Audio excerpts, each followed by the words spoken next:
I'm the division manager for the carbon limestone landfill out in the other end of Poland Township. Okay, Mike, the reason we got together was because of that article in the paper. Yes. That we want to look at getting maybe one trash collector Yes. in the village. Okay. Okay, you have a reason. I do. I tried to write a letter. It's a rather complicated issue, but let me go through it. If you have questions, we can talk about it. I've been with this company for 40 years. And in 1988, as some of you remember, we had waste coming in from the East Coast and the landfill, and we had all kinds of issues. At that time, we were in litigation with the Ohio EPA on a permit and the Mahoning County Board of Health with our license. They had actually took our license. And we never closed. We operated in the middle of all that. They asked me to go out and take over the operation of that facility.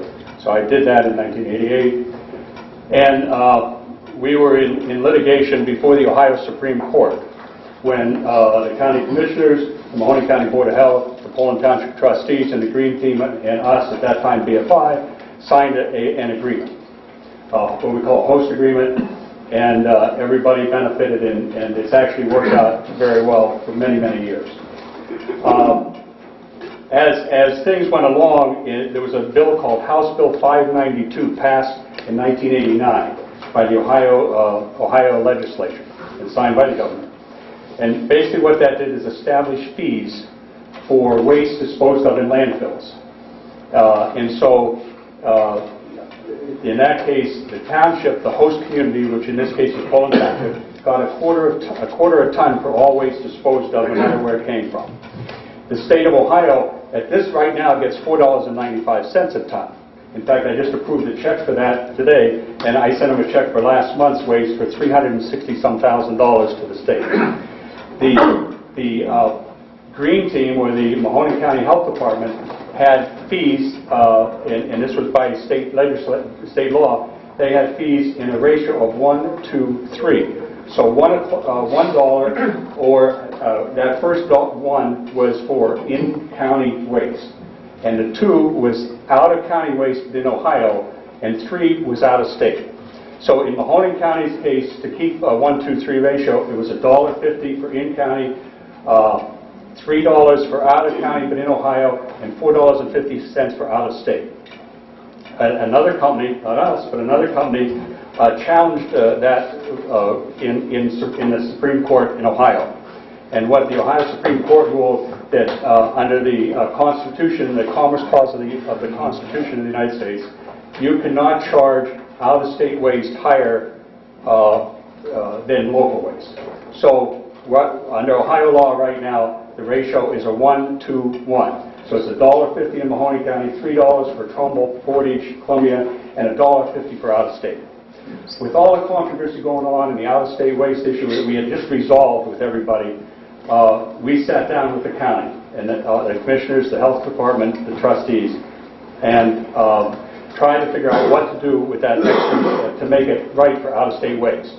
So what we agreed to do was to have charge an extra $1.50 for out-of-state waste. So right now we charge $1.50 for Mahoning County waste, $3 for every place else. But $1.50 of that out-of-state waste comes to the landfill, and then we pay the hauling company to pick up the curbside recycling in Mahoning County. We pick up all densely populated areas, including Youngstown, Struthers, Campbell, Lowellville, Poland Village, Canfield Township, Austintown Township, New Middletown, Poland Township, Coatesville. Maybe some in there. And anyway, and so we do that at no charge to the taxpayers, and we don't charge for that. What we do is we pay for that with that extra $1.50, which is a contractual fee, not a mandated fee from the state. In order to do that, and we pick up 90,000 homes, and I can tell you that we lose money at it. We're not making any money at all. So we pick up 90,000 homes, and the agreement, in order to sit down with that, Tim Tusick, the county prosecutor, said, okay, the county needs to give us something in return. I can't give government money. You can't do that. There has to be a quid pro quo. And so the agreement was that the county would maintain a free and open system in those unincorporated areas, and in trade for that, we would do this curbside contract. And the only exception to that was Youngstown, Struthers, and Campbell at the time, because those three had contractual. And in fact, the county paid Waste Management about $100,000 to get them out of the city of Youngstown, so we could do it no charge. Stuck in my craw, but it's still, they did that. So that's what happens. So we've discussed this with Austintown, we've discussed it with Boardman in the past, and the idea is to keep a free and open system so people can choose whoever they want to pick up their garbage. Now, I will tell you that I checked the rates in Poland Village, and we have 16 different rates. If somebody calls us and talks about what their circumstances are, if they're a couple people, if for whatever reason, we end up with 16 different rates in the village right now. And there's one other competitor that I know of really that has any business here, and that's Waste Tech. So there's just the two of us here now. And so what we're saying is you need, in order to keep the recycling contract going, we need to keep that a free and open system. That's what I was trying to explain in that. And like I said, I talked to the townships, the difference the townships about the same thing. New Middletown, City Canville, all of them. So that's what I wanted to explain with you, what was going on. Okay, Mike, the bottom line is, can you just spell it out simply why we can't go for if you go for one hauler, we consider that a violation of that contract with us. The county's contract. The county's contract with you. With us, yeah. In picking up. And I will let me say this to you right now. We're in the middle of negotiations. Pat Sweeney, the health commissioner, is part of it. We're in those negotiations to change the host agreement a little bit to give us some help, because if volumes fall down at a certain amount in the landfill, we can cut certain sections out. We don't have to pick up the curbside light. It's a proportional thing. As volumes are below a certain threshold, we can drop them. That happened 3 years ago, and we went to drop it, and the county, we sat down, the county collected an extra 30 cents from us that allowed us to keep that extra 30 cents from out-of-state waste, just to try to help that out. We're actually, right now, redoing that agreement, and so we're adding some issues in there. One of the things we're trying to do is, Poland Township gets an extra, I think $65,000 a year from us, above and beyond the 25 cents. And that expires in about 5 or 6 years. So we're trying to extend that longer in this agreement. The health department needs some extra monies for water testing or for new vehicles. So we're trying to give them some money in that agreement. As I told Joe, that agreement's open right now, and Joe expressed a concern that you have a park that has no funds coming in, and it's possible we can add some monies in there to help fund that park in Poland Village. Just to tell you, the agreement right now calls for, we pay Mahoney Township, Pennsylvania, monies under that agreement. So there's, and Lowville gets monies. So there may be some way, we have our next meeting is the 28th actually, and Jim Charbelli has been designated by the Township Trustees to be the negotiator. So we can talk about that in that meeting if Jim wants to bring that up. So that's another thing that we should look at, since we're opening that up right now. It's perfect time, as Joe suggested. I know we've helped you in the past with that park. It's the forest. You're talking about the forest. The forest, whatever it was, we put yeah, some. Yeah, and I told you, yeah, you did. So, you know, you brought gravel and rock Equipment and and rocks. Yeah, but we got that problem again. And you told me you'd be willing to do anything, just let you know. Yes. Because I complained that, you know, you're good for the township, for Lowville, but we're not getting anything. So you said, let's change it. Yeah. Am I right? Yes, and the 28th is a meeting. It's an ideal time to look at doing something, trying to help you out on some issue. Yeah, right. Well, we do give West Reserve Fire Department $15,000 a year for capital improvements on that, which you benefit. And then we also pick up the curbside recycling at no charge to everybody. Okay. It's couple unique in years- Ohio, by the way. That's the only, Mahoney County is the only county that has free curbside collection, which actually is free. There's no tax dollars and there's no charge to the residents. Okay, a couple of years ago, you had a landfill that went bankrupt, I think, right? Smith Township, yes. Yeah, yeah. And at the time, the Green Team was sponsoring our leaf machine. Yes. Remember, we got $5,000, then we got so much every year. Well, they canceled that. Yes. Maybe you can help us on that. I mean, I think I know you can't say right now. I think the time to talk about those things is right now. Okay. It's the perfect time. Okay, we'll talk. Okay, and you also pick up a myriad of free dumpsters around here, We do. like the fire department, three from the fire department, from Poland Township Park, from the police department in the township, Right.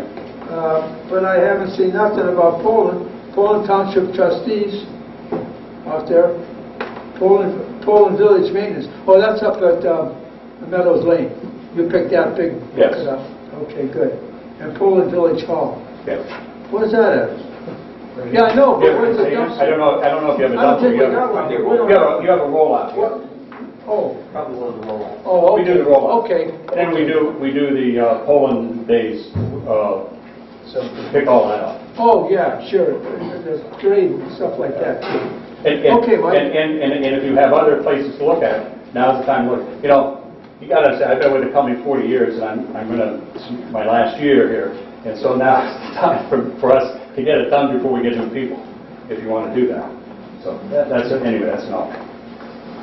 So that's the situation. That's why I needed to talk to you tonight. Understand the recycling contract and how unique it is to the area. And like Liberty and those areas do, but they all pay for the recycling collection. Okay, so the bottom line is, if we want to continue recycling for the whole area, you got to be the trash collector, Right. correct? Yes. And now, we are looking, along with the Green Team, Lou Vega and those people, we're looking to change those little bins that you get over the next several years to get a 90-gallon bin. That we would give everybody one of those. And then what that does, it actually increases recycling probably by another 4 to 15%. I mean, it's just amazing the change in recycling. And what we have said at the Green Team is we would start with Poland Township, Poland Village, and Lowville Village. Those would be the experimental places that we start. We have to buy new trucks, which are rather expensive, and the Green Team and us are trying to figure a way to fund the carts so that we can do that. And that's in the planning over the next couple of years. The Solid Waste Board meeting last week, Lou Vega explained all that to them, that that's in their county solid waste plan to move ahead on that. And that will dramatically increase recycling around here. So, But you told me, I think, that recycling itself is a money-losing proposition. it is. I mean, it has to be something. Certainly, we need to see it get that way, a little change, a little different now. And what we've all gone with is mixing everything in. One thing that we have a problem with right now, just by kind of a freak search, that we do all the collection. Waste Management bought the Green Star Recycling on 224, so they take all the recyclables, and they process all the recyclables. If people take those little blue giant eagle bags and put their recyclables in it, that gets rejected. So you cannot, if you want to put paper, use paper bags to put the recyclables in, fine. Don't put the plastic stuff in a plastic bag, because it'll get rejected. And just throw it in. If it gets wet, that's fine. Doesn't hurt getting wet. Just throw it in that bin. But don't put it. And the county is starting a campaign to try to get people to understand that. That's a real important thing that would help a lot in our rejection rate. So. By rejection, what do you mean, at the curbside? No, what happens is we collect it all, we take it to Waste Management. Waste Management takes it either their Pittsburgh Recyclery or their Akron Recycling, and there they reject a bunch of the volume. Okay. And so, and that hurts us because us in the county don't get any money back when they reject that percentage. and it's pretty high right now. So we need to get that stuff and just get it in those containers so we can have it all recycled best way. Thank you for explaining that to us, man. Yeah. Pardon me? Thank you for explaining that to us. Yeah, and, it's complicated. I've been involved in this for the last 40 years, so it's easier for me to try to explain it. But one thing that Joe or someone may want to talk to, if Jim Charvelli is the person to get some things done in the contract right now, because that's the time before it goes on. Move it along. All right.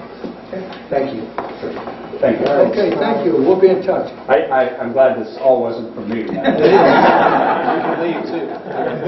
Thank you. All right, One thing, I will say, anybody who wants to come to the landfill and tour it on Friday, we have an open house from 9 to 2, have lunch there, have breakfast, and we have bus tours.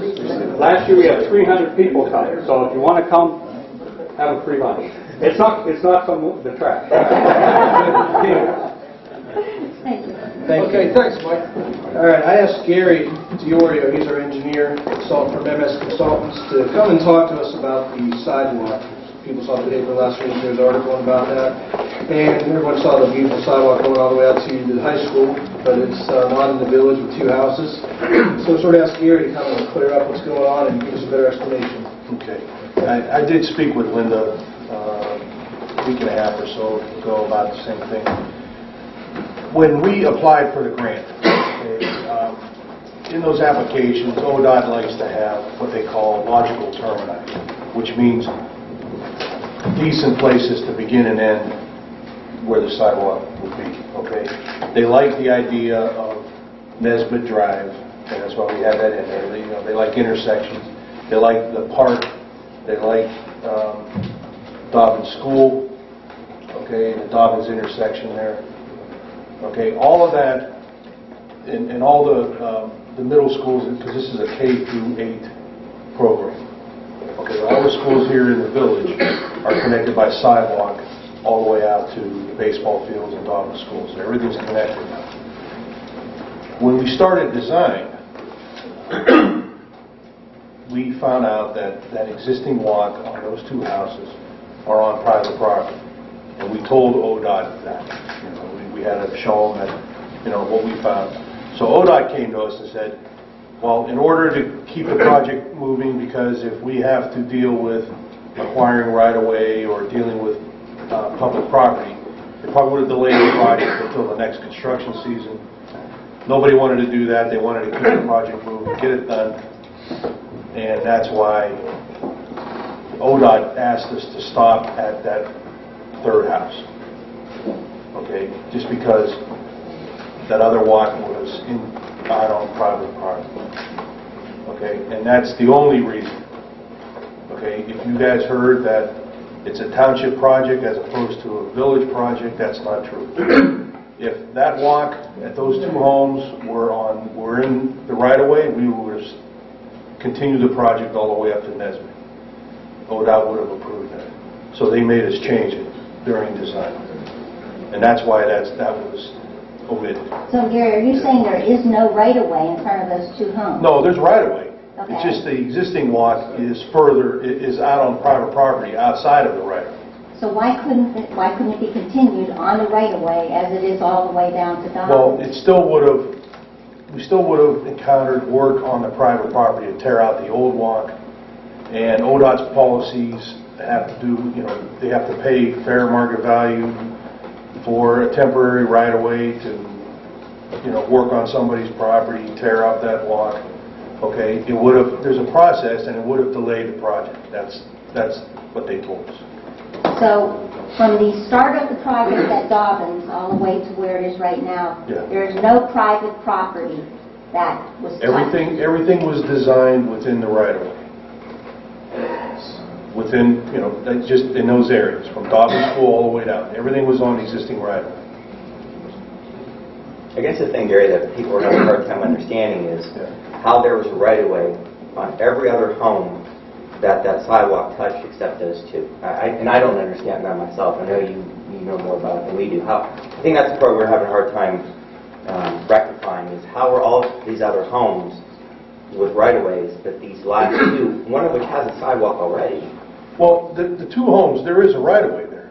In fact, I designed the walk to be within the right-of-way, okay? Now, because you're going to go to these homeowners and you're going to ask them to allow you to work on their property, which is fine, okay?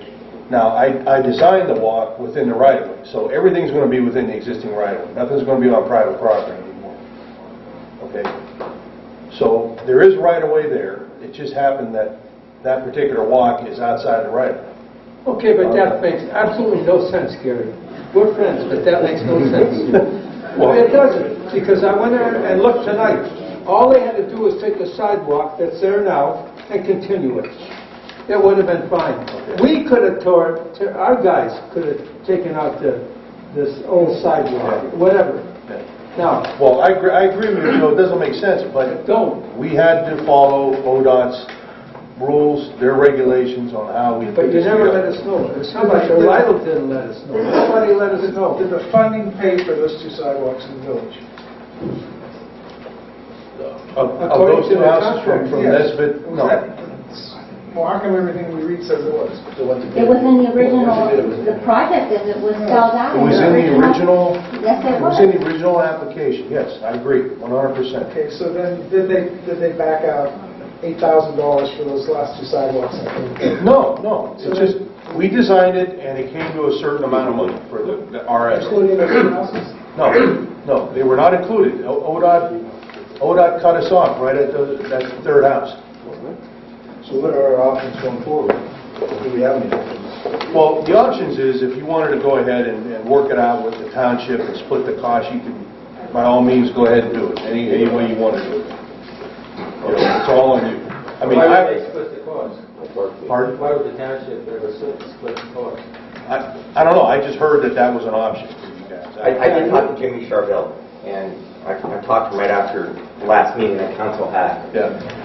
And I asked, I said, you know, the assumption that council had was that Grant took it all the way to Nesbit. He said that was in the original plans, but that's not what the grant entailed. And he did convey to me that if council, this is what I'm going to present tonight, if council wanted to finish those two sidewalks, that the township did offer to pay half. Okay, yeah. That you would provide the engineering services. This is it right here, and I have several pages. I mean, I would, if you guys pursue that, I would try and get another contractor than the one that was there. He doesn't have to pay prevailing wages.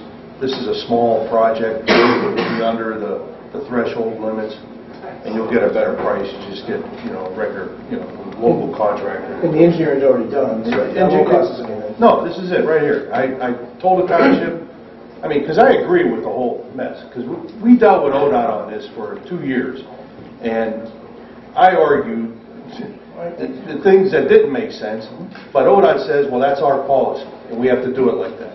We don't want to wait until the next construction season to build this. We want to do it now. So you stop it here, and then you go down to the other end, you stop it there. I wish someone would notify us, that's all.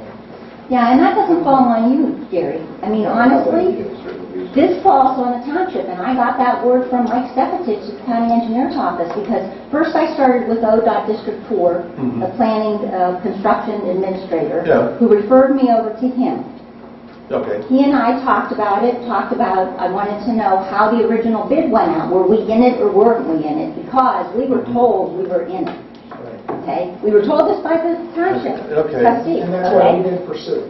Okay, and he even said to talk to you, and I said, I'm not blaming EMS. They get hired by some entity to do the work. We're not Yeah, blaming our EMS. contract was with the Okay? township. But I asked him point blank, did ODOT make this change? He said no. Did the county engineers make this change? No. I said, so what you're telling me is that this is on the township? And he said yes. Well, that was just, one of those answers is accurate, the other one's not. Okay, so in all, what Mark is saying, and I think what everybody at this table feels, is that nobody from the township came and told us that we were pulled off of this project. Now, we have told all our residents and taxpayers that we're in it, and now we're not in it, and they think we don't know what we're doing, when actually it would have been neighborly or considerate for them to have told us what was going on here. And it's like, this is not on you. We appreciate you coming and trying to explain it to us. Every document. 7:30, please stand for the Pledge of Allegiance. Pledge allegiance to the flag of the United States of America and to the republic for which it stands, one nation, under God, indivisible, with liberty and justice for all. Roll call of members. Set. Here. Mr. Donovan. Attorney Limmer. Here. Mr. Major. Here. Mrs. Cerny. Here. Mrs. Yash. Motion to excuse Councilman Donovan. Second. All in favor? Aye. Opposed? Yes, and I'd like to suspend the order of the day and to continue with our caucus items. Second. All in favor? Aye. Opposed? Sorry. The only thing I can say, Linda, is I know we had meetings, because we were required to have meetings with the school board, with the township. I think Joe attended a couple of the meetings that we had.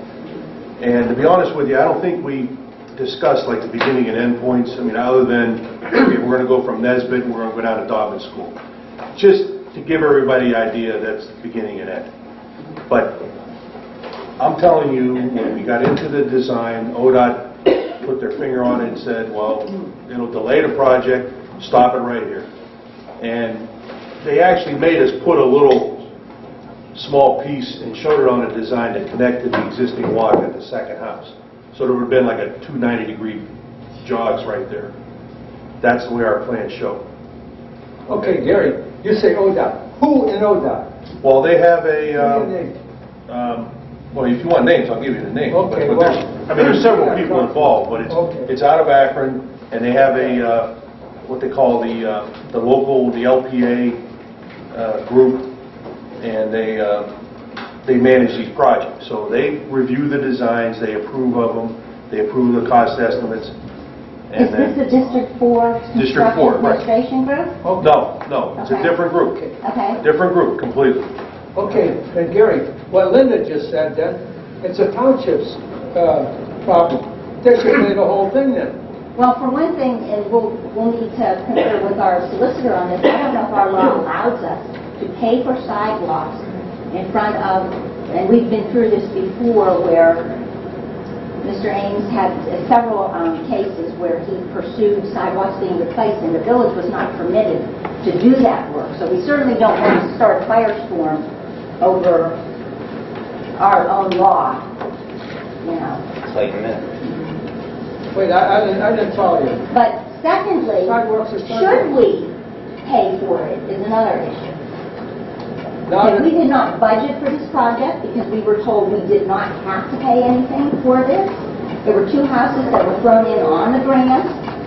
And, I mean, it's amazing to me, can ODOT look at that project when it's finished and can they say this actually meets the criteria for safe routes to school? This was supposed to connect all of our schools? And now remember, we don't have a lot of pedestrian traffic there. Now we're going to. So bikes are going to come to a stop. Children are going to come to a stop and say, well, we have a sidewalk to nowhere. I mean, I got you. Is it possible to contact and petition ODOT to have them reconsider the decision to stop there, have a grant or fund with the rest of the two areas? And that's where we've had probably 3 or 4 other issues on this project already, where people question, why does it look like that? Why is it like this? Okay, well, it's like that because of ODOT's requirements. Okay, and I've explained that to the trustees and all that. Now, the people from the construction department that you spoke with, okay, they have a representative here from Canton who is, you know, they come out whenever there's a question and they review it and they decide whether it's eligible for grant or not. Okay, and I think one particular item was the guardrail that was down there on 170. They came out and looked at it, and they found that that was not to their standards, so they're allowing brand-new guardrail to be put in under the grant. There was some money left over, and they allowed that. When they say no, it's no, and they have no idea, the construction department has no idea what the design department explained. they're looking at the plan, they say, okay, we're going to build what's on this plan. And it stops there, and that's where it's going to stop. So we can't even apply, like Anthony is suggesting, that we Well, apply for a I don't want to say grant don't do it. I want to, you can talk to Mike Stepatich, and Okay. he can contact ODOT and have them consider it. Okay. Okay, and it'll go through the channels. Have Mike talk with Geraldine Patman, who's the local representative, and then she'll go up the ladder and see if they would consider making that part of the grant. And- What was this original grant with the township? Was it 2080? No, it's 100% paid. It's 100%. That's why everybody was saying, well, there's no local money, because it was 100% paid. And if you're hearing any rumors that they can't cross over from the township into the village, that's not true. That's not true at all. Well, the village falls in the township. Yeah. It seems as though we've actually paid for this already, the grant. The money's already been appropriated for these two houses, it just hasn't been done. When we filled the application out, we had a length, and we came up with a cost estimate. The maximum was $500,000, and we tried to use up as much of that as we could in our estimate. Then the project was designed, then it was bid, and the bid came in $100,000 under our estimate. So there's money available for doing these changes. Where's that money? ODOT has it ODOT has it. at the state level, yeah. They pay the bills. You fill out the forms, you send it in, they pay the bills. But I would certainly talk with Mike and try and get an answer. At least try and do that. Okay. Okay? And Mike Stepatich is Mike who you're talking Stepatich, about? Okay. right. And their first question would be, well, show us a design. Okay, well, we already have that done. All right? Now, they may say, okay, we pay for the new walk that's within the right-of-way, and then the homeowner is responsible for getting rid of the old one, something like That that. makes sense. So they don't have to worry about being on private property. Okay? So they might be able to do that. All right. Not sure, but that's the requirement, and the township knows that, and that's, like I said, we had to go through their regulations and their standards to do this. If I was doing this for the village or the township, that would have been in the plan, okay? Because it's, the grass is growing up through it and needs replaced. But, we're subject to what they want. And that's the only reason. Does ODOT do a final inspection for all these safe routes to school? Yeah. So Other will they projects, tax that as a safe route to school? I don't know. That would be an That could interesting letter to that could be Okay. the thing that you asked them. Is that project funded? Has it been accepted? No, it's not. It hasn't been accepted. I think all the walks in. I think there's some grading he has to do yet. What's that? Yeah, there's a home down there at Denver Drive that needs It's probably retaining wall. plastic or something like that. Yeah. That had to be on the right of way. Pete Sturvey's house. No. Well, we went to Mr. Sturvey and said, could we have your permission to go on your property? No. So we built a wall, built a walk, all within the right of way. Oh. Because that would have, Okay. he's turned us down. I don't understand one thing. You said it was two houses, it was on the private property, but then you also said you designed it to be on the right of way. So it was designed to be on the right of way. Why did ODOT stop it? Initially, we didn't design it. We showed ODOT, here's where our right-of-way is. Initially, they want to see a layout of the walk, okay? We showed where the right-of-way lines are, we showed where existing walk is, all the existing handicap ramps, that sort of thing. And ODOT looked at that and said, okay, you're stopping it right here. Then we go to final design and, put it together for bidding. Well, why did they stop it? Because the existing walk is within private property.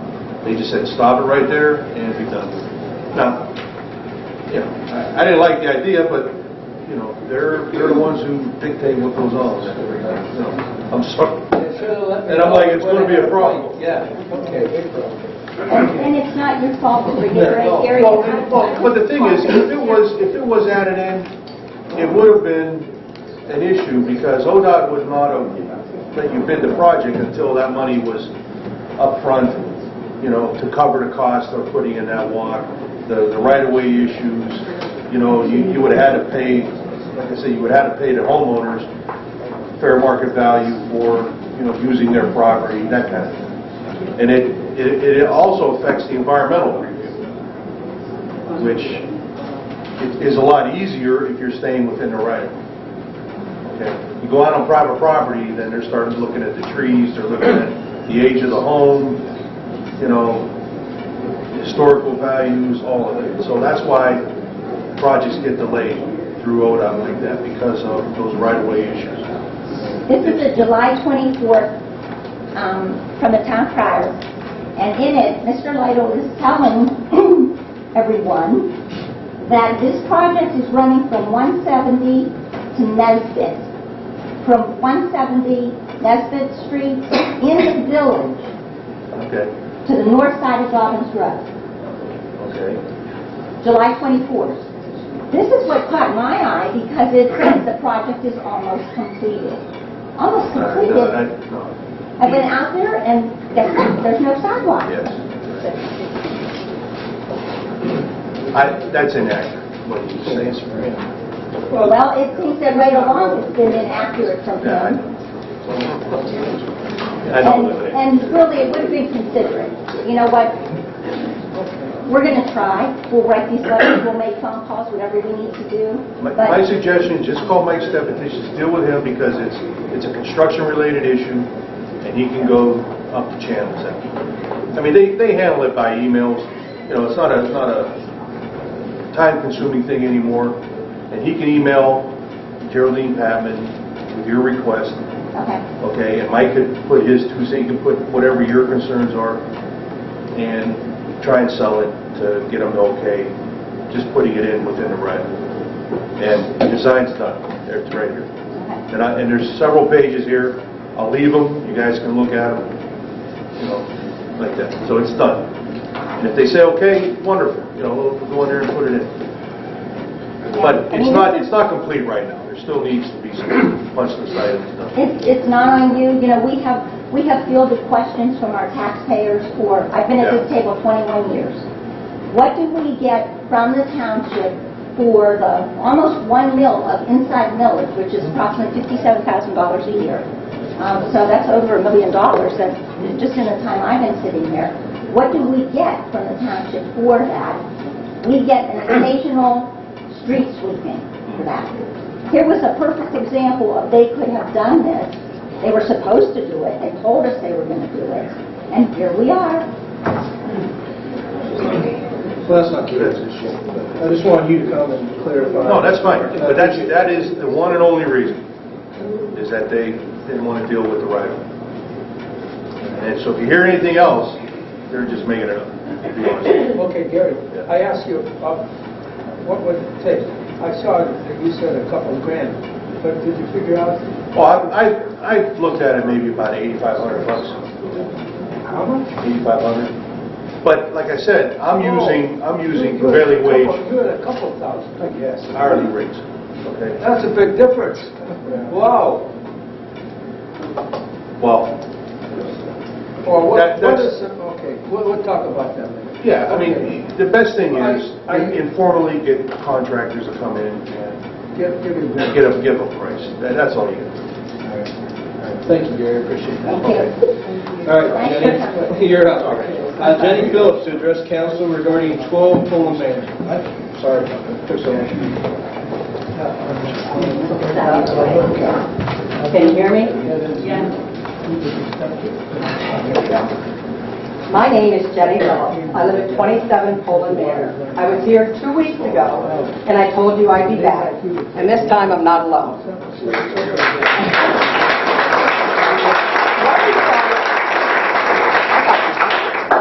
Let me start with a little history of 12 Pullman Manor.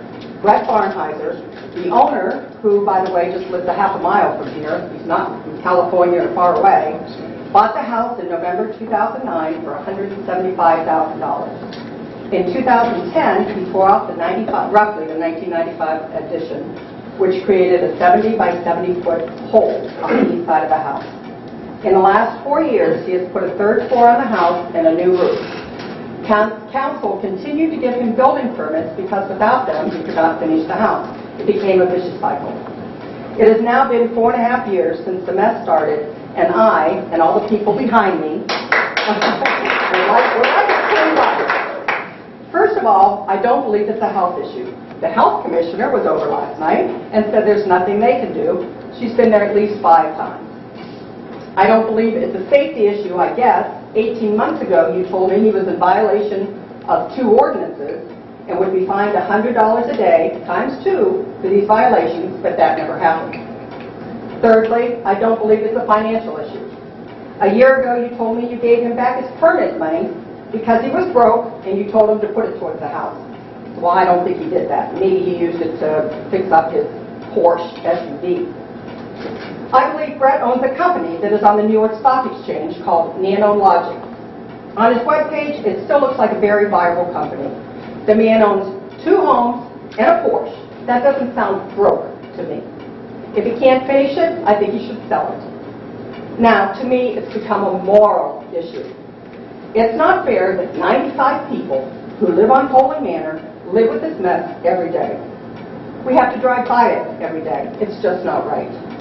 It's been 4.5 years. One neighbor I spoke with couldn't refinance their house because of this. And she wrote a letter, which I'll give you later. She wrote a letter telling you what happened. She couldn't refinance her house. Actually, 2 neighbors, and one, BJ, is going to tell you his story when I get done.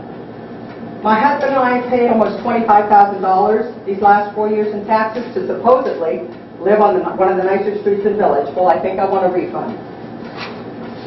Enough about the history. Let's look to the future. All the mistakes or lack thereof is water under the bridge. I understand it is now in Struthers Court and is in the hands of Attorney Don Leon. We would like to see this pushed to the top of the list, as it has already been 4 years in the making. What would we like?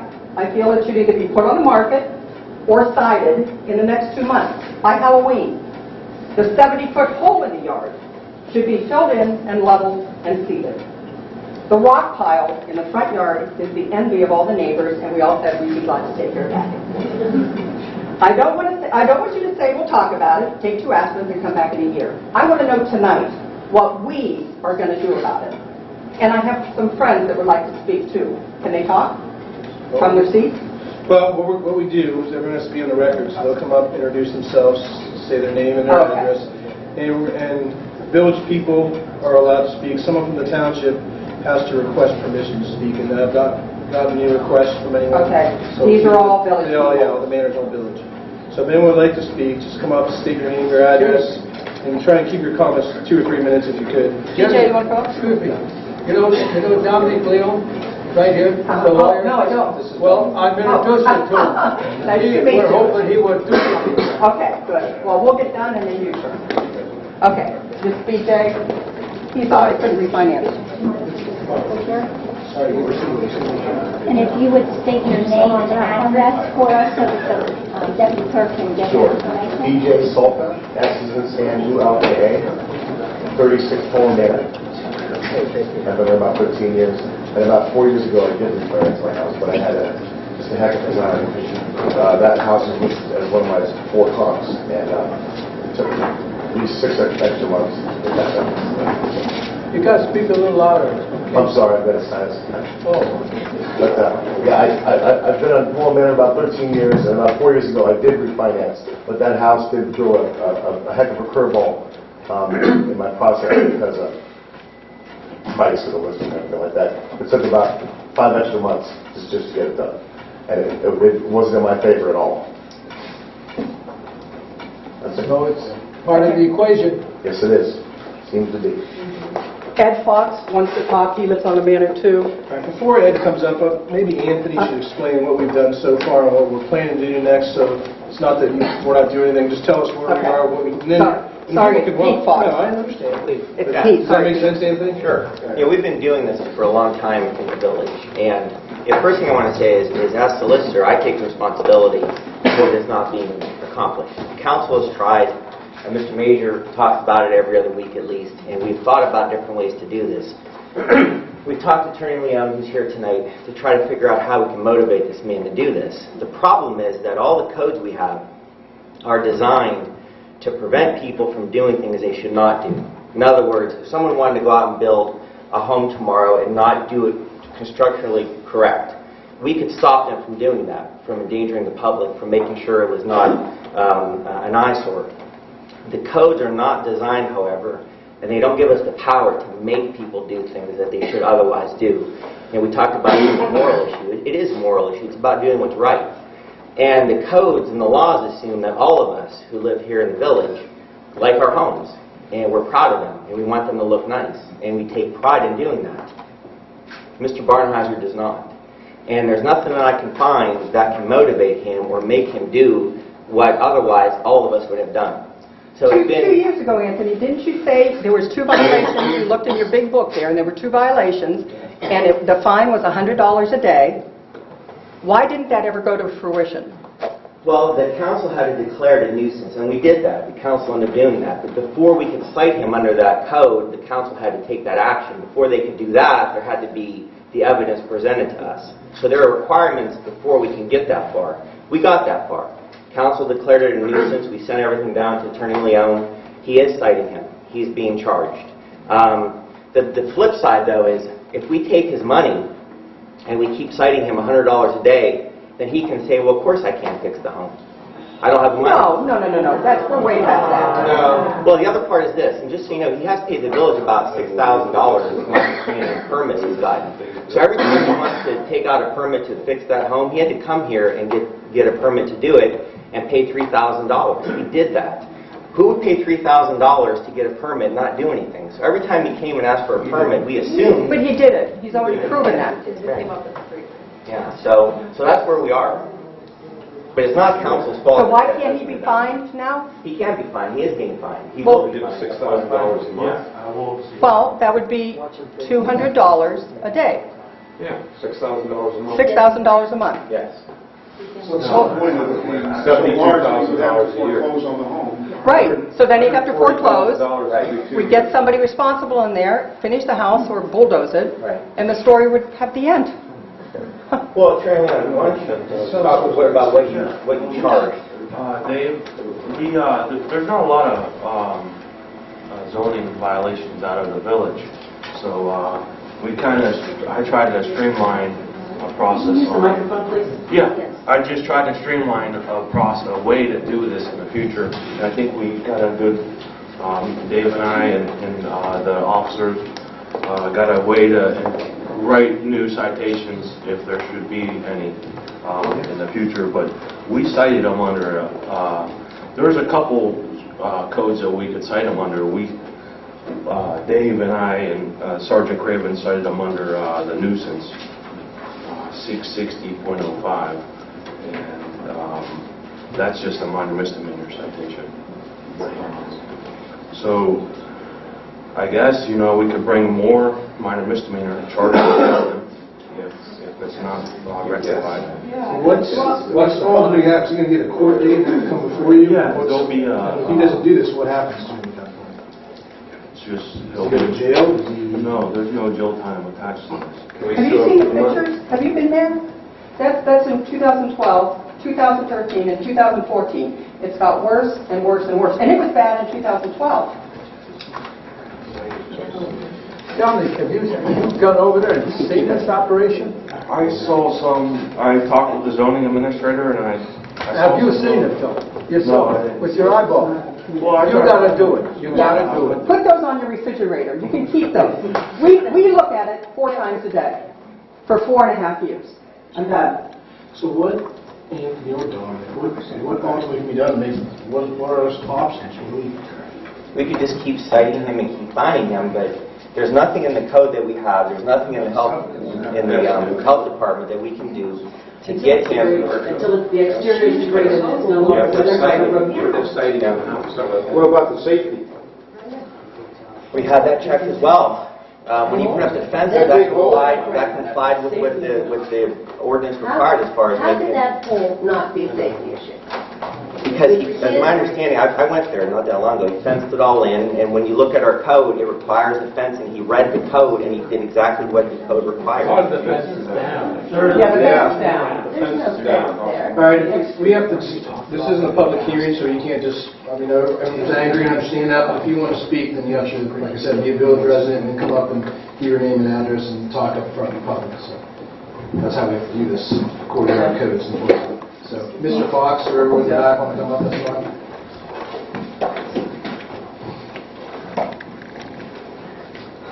Yes, my name's Pete Fox. I live at 28 Poland Manor. I moved here in 1989, and everyone told me to buy in Poland, and I'm glad I did. It's very nice. But now, it's a damn disgrace. And you guys are not doing your job, any of you. When I was running 8 companies at a time, you wouldn't have been around. So you're sitting on your butts and doing nothing about this disaster. And it is. And the next disaster is going to be at 26 Poland Manor. And it's coming up and it's getting there. Now, someone ought to get off their duff and move.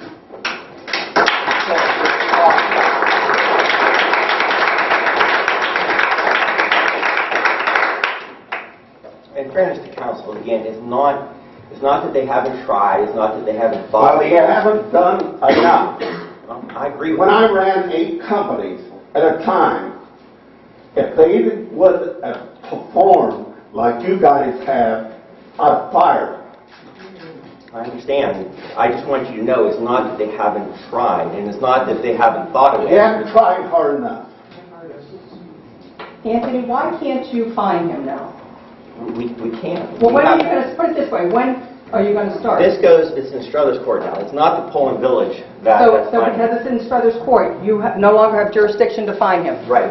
I don't have the ability to charge him with a criminal citation. That's not within the power of the village solicitor. This is politics. They don't have any jurisdiction to do anything.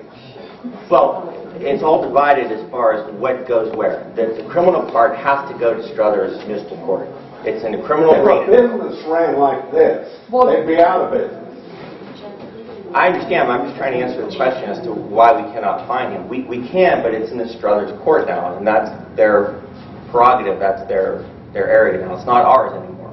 We've turned everything over to Dom. Dom is doing his job. He charged him. Yeah, I charged. And then that's where it goes next. It's not council's prerogative, domain, ability to charge at this point. We can cite him. Maybe you should get more power I than love you more have. power. We elected you guys to do the job. You're not doing it. I understand your frustration. I do. I live in the village. It's nice frustration. It's a fact. It is a fact. But we're trying to come up with solutions. That's why we're here tonight. 4.5 Ideas years? on how to do this. It takes you to come up with a damn solution. Well, we've had a few. They haven't worked. But that doesn't mean we're not going to keep trying. Does anybody else want to? Wasting my time. Hi, I'm Martha McCorkle, and I live at 58 Poland Manor. What was it again? Martha McCorkle, it's Morgan. Excuse me. Sorry, that was a maiden name. It's M-O-R-G-A-N is my last name, and I live at 58 Poland Manor. What about passing new ordinances that provide for different penalties for nuisance and nuisance abatement, so that you can get injunctive relief when you find that a property is a nuisance, because that's going to give you a lot more power. And what about going ahead? I mean, I know that some of the charges have gone ahead and gone to Struthers, but isn't this every day a new violation? I mean, I know that there are, many places have the ability to just every day is a new violation, so the Dave's out there every day writing a ticket. And that's how you build up the size of penalty that you can use as a true hammer. So that every day Dave's out there writing a ticket, and every day this guy gets a new And ticket. we've talked about that. And there's no reason not to. at this point, I mean, you want to get as large a size fine against this guy as you possibly can. So my recommendation with what you have is go ahead and cite him every day. But then again, the council, what you could do is revisit the penalties under the ordinances and get yourself some penalties that have some teeth in them.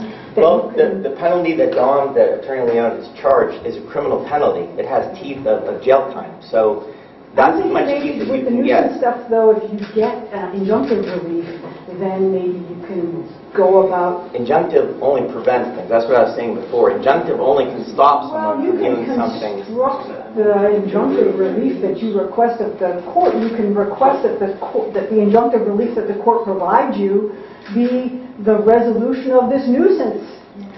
Other than taking the home, which I think... That's what you don't want to do, but maybe you construct your injunctive relief. I think if the village could figure a way to take the home, we would have talked about it, but the people that own the home is either Mr. Barnheiser or the bank. And I don't know where it stands if he pays his mortgage or not, but usually when these things happen, the people who own the home just leave it. And it goes to foreclosure, and someone comes and buys it and fixes it up. Because they have injunctive relief where if people are not keeping up property, the city does go ahead and they craft orders that the court then signs where the city can actually claim the property. And they are successful at it. So, I mean, at least it's something to explore.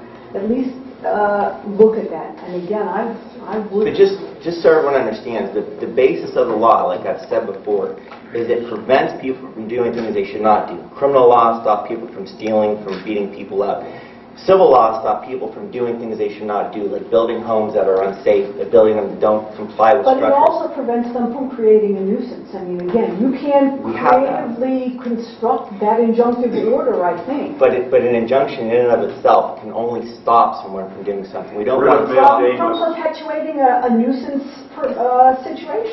We have an ordinance to do that, and that's what he's been cited with. So we've explored both the civil and the criminal laws that we have. We've sent down to the Department Law Director the criminal part, which he's been charged with. Right. The civil part, I've looked, and even I saw Michael Thompson back there talk about bringing something under our code. I looked at it, and all it can do is stop him from making a home that is not in compliance with what we want in Poland. But that's what I'm saying is, you know, look at the nuisance ordinances for other places because they are broader and they say that you may not perpetuate a nuisance. Ours does that too. It's very broad. Well, then I'm thinking that you can create an injunction that you can ask the court to sign an order that will tell him he cannot perpetuate this nuisance, which is what that property is. I mean, I've seen courts sign orders that say that, and they are enforceable. And so then you entail onto that order, failure to comply with this order will result in a civil penalty of $10,000 a day. You can get a much larger fine than what your misdemeanor ticket is going to get you. And it's a civil penalty. It's not a, you know. And I hate to, I always look at the ways that defendants in the criminal realm and people in the civil realm can avoid laws. And if I'm his lawyer, I'm going to say I'm grandfathered in because the law was made after the nuisance was already there. I mean, I'm just looking, I've already thought about that. And I thought, well, if we crowd it, it continues. But the nuisance, and what you argue is that the nuisance was created, you know, the nuisance has been there this whole time, and you start charging him, you know, on the day when you create that new ordinance, it's from that day forward. It doesn't have to be, you don't have to go retrospective, because I'm betting that you pass that new nuisance law next week, he's still going to be in violation at that time, and you just go prospective instead of retrospectively. I mean, I'm not saying that there's not, you know, that you haven't tried or anything like that, but there are things that you might be able to do. Well, and the fact that everyone's here tonight, and I told Jenny last week, I appreciate because she said, I'm going to bring the media, I'm going to bring all the, I said, great. Let's do whatever we can do to think of to put pressure on him to do what he should do, which is to fix up his home. And if it takes a petition, if it takes letters, whatever, you have power that you want. you have more power than I think you're understanding you have. As much influence as we can put on him, you're his neighbors, we're all his neighbors. If you got together and made a concerted effort to reach him as an individual, rather than us trying to charge him as a resident or whatever it may be, that may go as far as anything else that we can. I've spoken to him, I haven't met him. Okay. Never seen it. Eleanor? Yes. I spoke with you once before. Eleanor Zedeker, 70 Poland Manor. I've known the manor since 1960. Captains of industry live there. We have new captains of industry there now, which is wonderful. Where I live, 4 generations of the same family have grown up there. Everyone in this neighborhood has always taken pride. The homes are individual, the families are wonderful, and the future is great. I believe that without speaking to Mr. Barnheiser, we really can't get his unfortunate side of the story. And I think that he has legal counsel. Have you spoken with him? He said it's his brother. Maybe not. And it's one of those things, well, partly, I'm sure, because his I've spoken brother to him, but not his is a brother. professor at law. But it's one of those things that we are very frustrated. We feel very helpless. We look at this monster all the time. That started as a church manse. It was simple, colonial. Then it grew by additions, and it became a grand family home. And now it had a chance again at a new life. But we're on resuscitation. And we really feel bad about pestering you. But by golly, there will be forces afoot.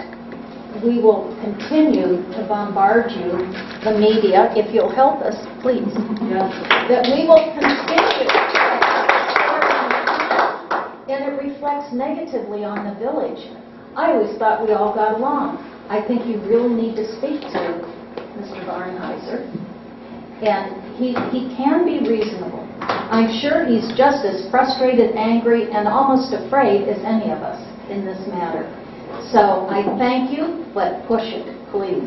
I will tell you, when I did speak to him, he was not any of those things. He was defiant. That's the one I talked to. He was quite defiant. He said, if they push me, I will make it an ugly statute that will sit there for years to come. And It already is. yeah, Exactly what it is. but I'm just saying, he did not. That was not Brett Barnheiser I spoke to. He was pretty defiant about where he was with this, and I would be happy to try again, but I wasn't encouraged. I don't envy your spot.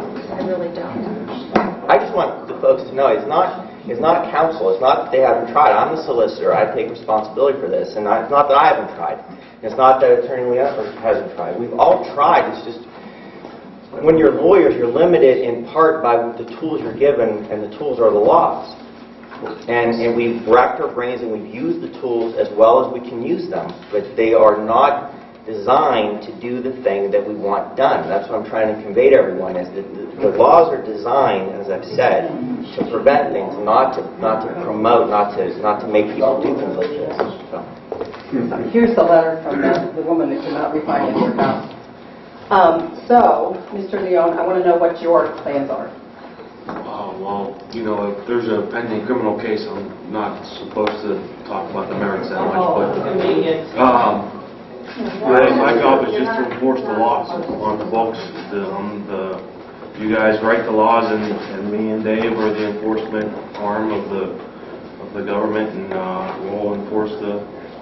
Well, procedurally, where are you now with the case? What are you doing? We just issued a summons. I don't know. Dave and I were talking if he was served with it.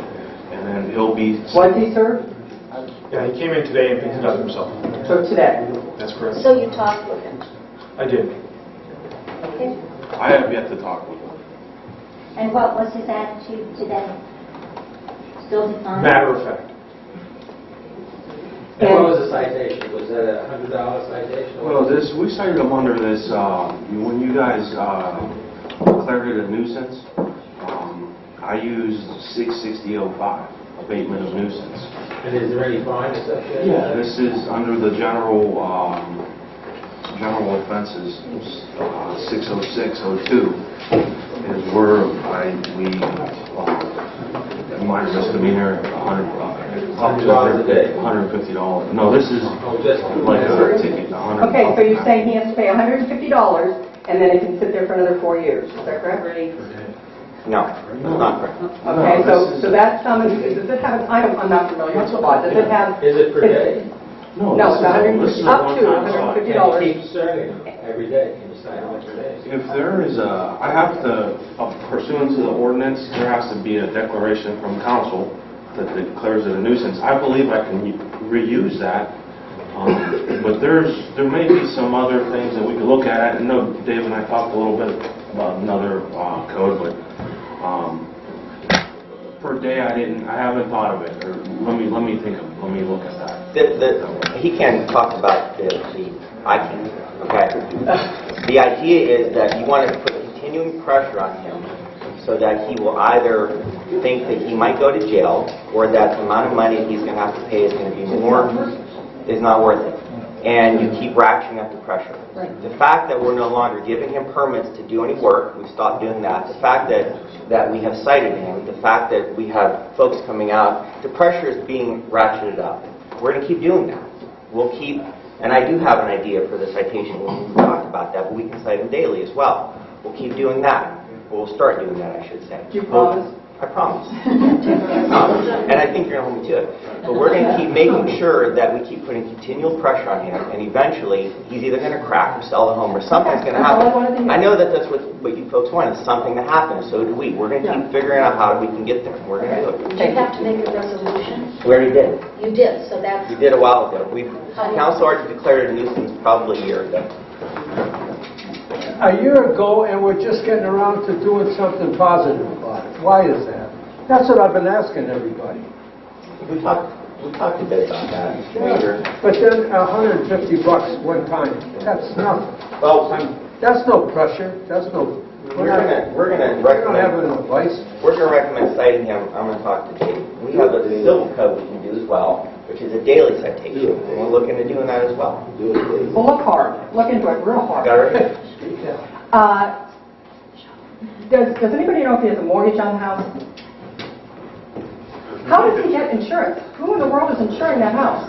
We checked about the mortgage. It was my understanding that it was paid and that his taxes were paid. His taxes, I know, are up. You can't insure an empty house. Right. So how is there something in your little book about no insurance? Not insurance. We don't have anything over insurance. We have no. It's not against the law. There's no jurisdiction over insurance. Oh, you can? We have no jurisdiction over insurance company. Right. Oh, no, I know, but I just thought we were breaking the law.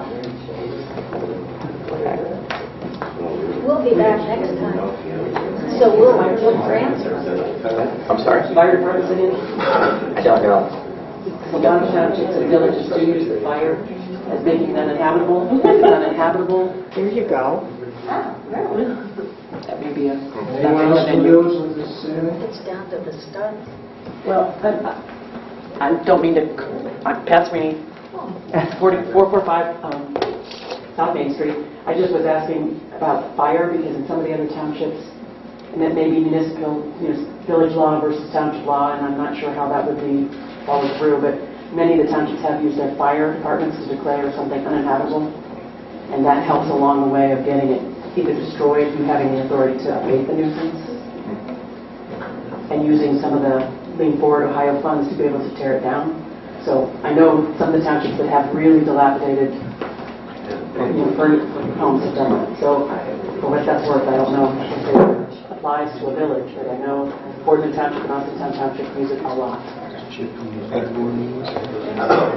We got one more new resident of Poland Manor, Ed Muransky. I'm actually not a village resident, so I need permission. Oh, he needs permission, but he does own a home on Poland Manor. Well, his daughter does. Does that count? Well, if he starts talking, and then anyone else who wants to talk is going to be able to talk. Nothing against Mr. Moransky. If he's the only one going to talk, I'll give him permission, but I don't. He is the agent for 31 Poland Manor. Does that work? Still want to do The active attorney will allow that. We'll give you permission. Thank you. Just very quickly, if I could. What is your name?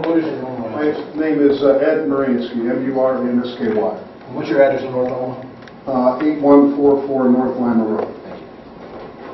If I could make a recommendation, Doing nothing or sitting back puts the whole zoning ordinance and what all of us live in the Poland area about in jeopardy. Because if you're telling me that there's no zoning ordinance, then the couple things my daughter wants to do maybe around her house we should just do and sit back and have a $100 fine, which I don't think was the intent of the ordinances.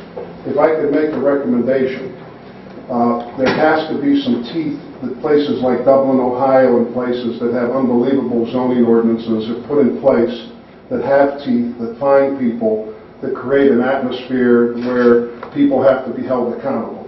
And if I can, Mr. Solicitor, maybe put together a little bit of a community/board subcommittee to take a look at what's worked in other communities, take a hard look and maybe even get an outside counsel that you have a public-private partnership looking at so that you have the teeth that this doesn't happen again. That you know exactly what you have to do, exactly what has to be fined or fixed, and take a look around the state of Ohio, other places that have had this, and fix it, and make the residents that are all up in arms part of the solution. And taking a look at that, maybe even raising a little money, and even if we have to change the local code, I think they feel strongly enough about that to do it. And if you really take a couple steps back and say that you can't read anything into this, I just think all that Poland Village is all about and the history of it, I think, is at risk. Thank you.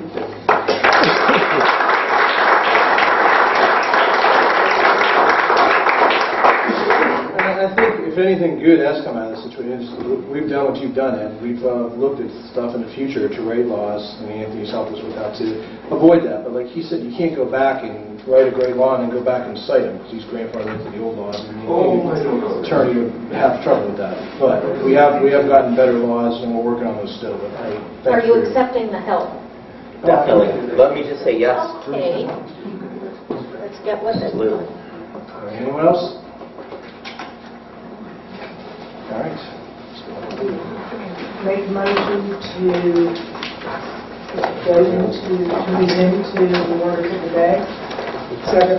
All in favor? Aye. Any opposed? Well, I'd like to thank all of you for coming and Thanks. we'll be working on this. All right, acceptance of the minutes from the previous council meeting.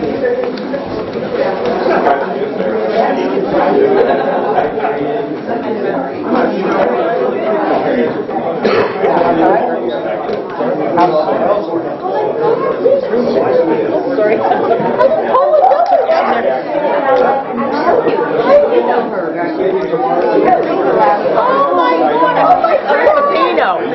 I recognized you when I walked in. Fire codes or whatever. No way. Codes. You don't get to have a fire trap forever because you used to own it. I have more reasons. Okay, got it. All right. Nice to meet you. I'm the lawyer. Yeah. Nice to meet you. Nice to meet you.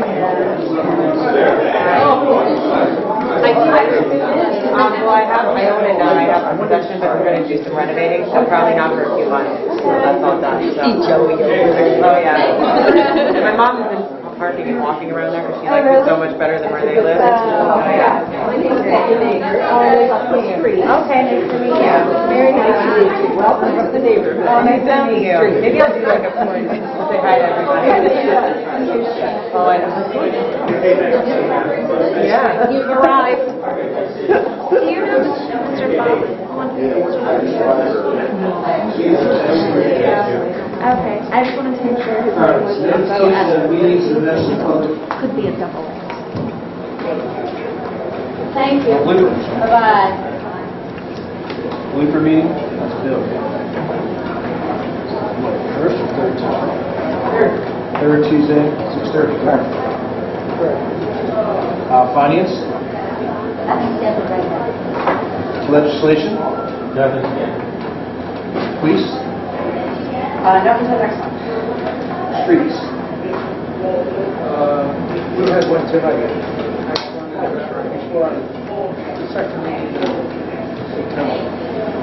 Board, ARB? First Thursday of the month, 7 p.m., Village Hall. Planning, we will be meeting tomorrow at 7 o'clock, discussing the historic preservation. Zoning Board of Appeals. Okay, we had a meeting, 28th. we had a meeting a while back, and we talked about these duplexes that were trying to be put in by Holden Union. I was at Holden Union School, and we rescheduled a meeting for July 28th, which has been postponed on behalf of the applicant. He decided that he wants another meeting at the end of September yet to be decided. So that meeting on the 25th. No decision on No the date. decision, continuation. Can it continue on Yes. another month? Yes. And so it's going to be to be decided at the end of September. So the meeting on the 28th is canceled, and that's at their request. Forest Board? If I may, in this meeting, is this the, can we talk, could I bring up Eiselstein? I know it's a pending case, though. So I That's don't know. an executive session. We can do that. Pending litigation is executive session. We can do that. Okay, Forest Board, 26th. Right, where's Elmer? She go? Yeah. Okay, 26th. 9:30. And High Memorial. I think we need,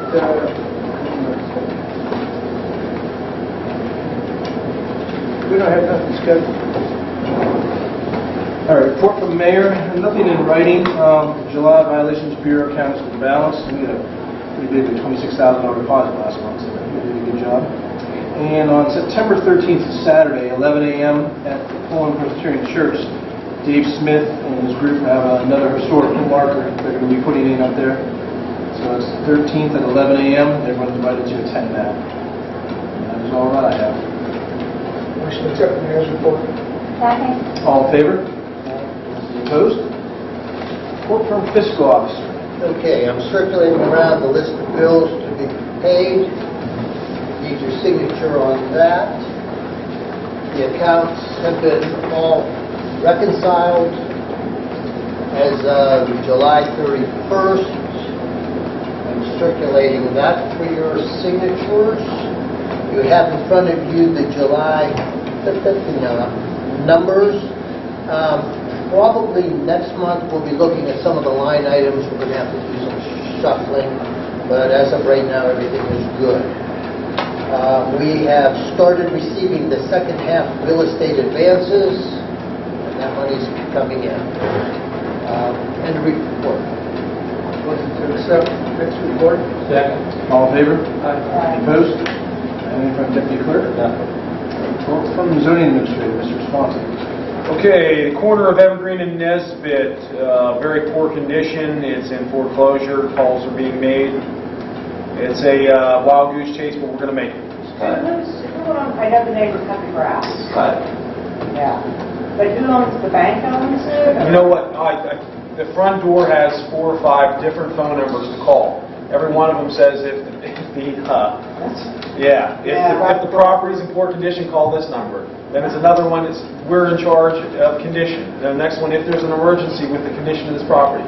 So I'm just going to go for it. I'm going to call every number and we'll see what happens. I think that's going on 3 years. That home, So 3 years. I'm undertaking that wild goose chase. We'll see how it turns out. 223 North Main Street, House to Home Properties, they did pull a permit today, retroactive. Eisenstein seems to be going to trial. 212 Marion Drive, we went to court and the car has been moved, so the junk vehicle is gone at 212 Marion. 132 Marion, for the junk vehicle citation was issued over the past 3 days. 24 Poland Manor citation was issued for the husband only. He stated that they are legally separated and she lives out of state. So the gentleman who spoke here, you said 26 Poland Manor, he meant 24 Poland Manor. You already know about the Board of Zoning Appeals meeting being tabled. 26 Water Street, they decided not to demo their garage. So it was a historic structure, so that's a good thing. And that's all I have for you this time. You talked to 24 Poland Manor? No, I have not talked to him. He has been served by the police with the citation. They served him. That's correct. Could you go over with us again what's going on with the cancellation of that meeting and What's happening with that? You know, I actually received a call from Rob Bouffard today. He's the attorney for 4M Architects. He asked that the meeting, that the Board of Zoning Appeals meeting not be rescheduled for August 28th and that it be further tabled until late September. Late September. That's correct. He also said that he had contacted Anthony. He actually said that he called and left a message for you. It's not good. So he said that he had called and left a message to discuss the point that I found about the square footage of lot space per family. He wants to discuss that with him. Okay, to determine whether it's needed, if it is, how to go about it, getting a zoning variance. I mean, because it didn't mention density. It would actually be square footage of lot covered, is what we're talking about. Square footage of the lot being covered by surface. So did he file for the replat? I mean, did he file for those 2 lots that we... The replat was filed for literally months ago. And was approved. And it's been filed with the county? Yes. I can't say that it has been filed with the county. He did at the meeting, he hasn't filed it yet, as though he's going to file it if he got the approval. So, in other words, it's not official until he files it with the county, I correct? would agree with that. Okay, so is there a time limit on how long our decision? Don't know that. I don't know if it's ever been discussed, if there's a time limit on it.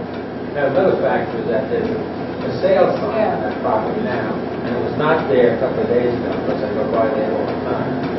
And when I initially talked to Masciani this morning at telephone, he wanted the meeting to go ahead. And so obviously, within a couple of hours, Beaufort changed his mind. So anyway, that building, that property is for sale right now. And I don't know how that affects the ownership right, but he gets standing and come in and hearing. That's something that will have to be checked. That's an interesting point. That's an interesting point. So, in other words, do they still have standing if the property's for sale? Right. How does that work? Actively for sale. That's right. That's an interesting point. I think it would be filing it best. It's not Yeah, it's very interesting. Has he filed any other applications since we last talked? No, you know what? At the last Board of Zoning Appeals meeting, Rob Bouffard, the attorney for 4M, gave me a paper asking for a zoning variance for the square footage, lot square footage per family. And I said to him, this is not official because there's no check attached to it. So if he wants to make a formal application with a check, then we'll have to notify all the concerned neighbors, advertise in the circulation, newspaper greatest circulation. So there's a lot that has to be done. So no, the answer is no.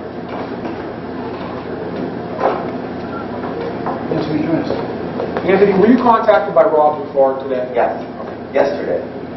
And he asked me for my interpretation again of the housing section of the Architectural Review Board and the Planning Commission and how it felt RD1 should be and what my interpretation was. And I already spoke to him about it.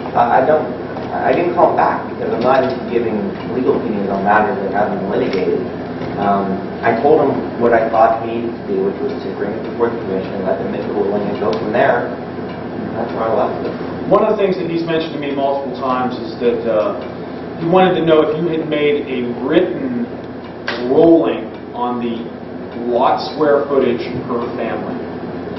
It's not my place to do that. I'm not on the commission. I have no jurisdiction over their application. All I do is advise council and the building on the laws.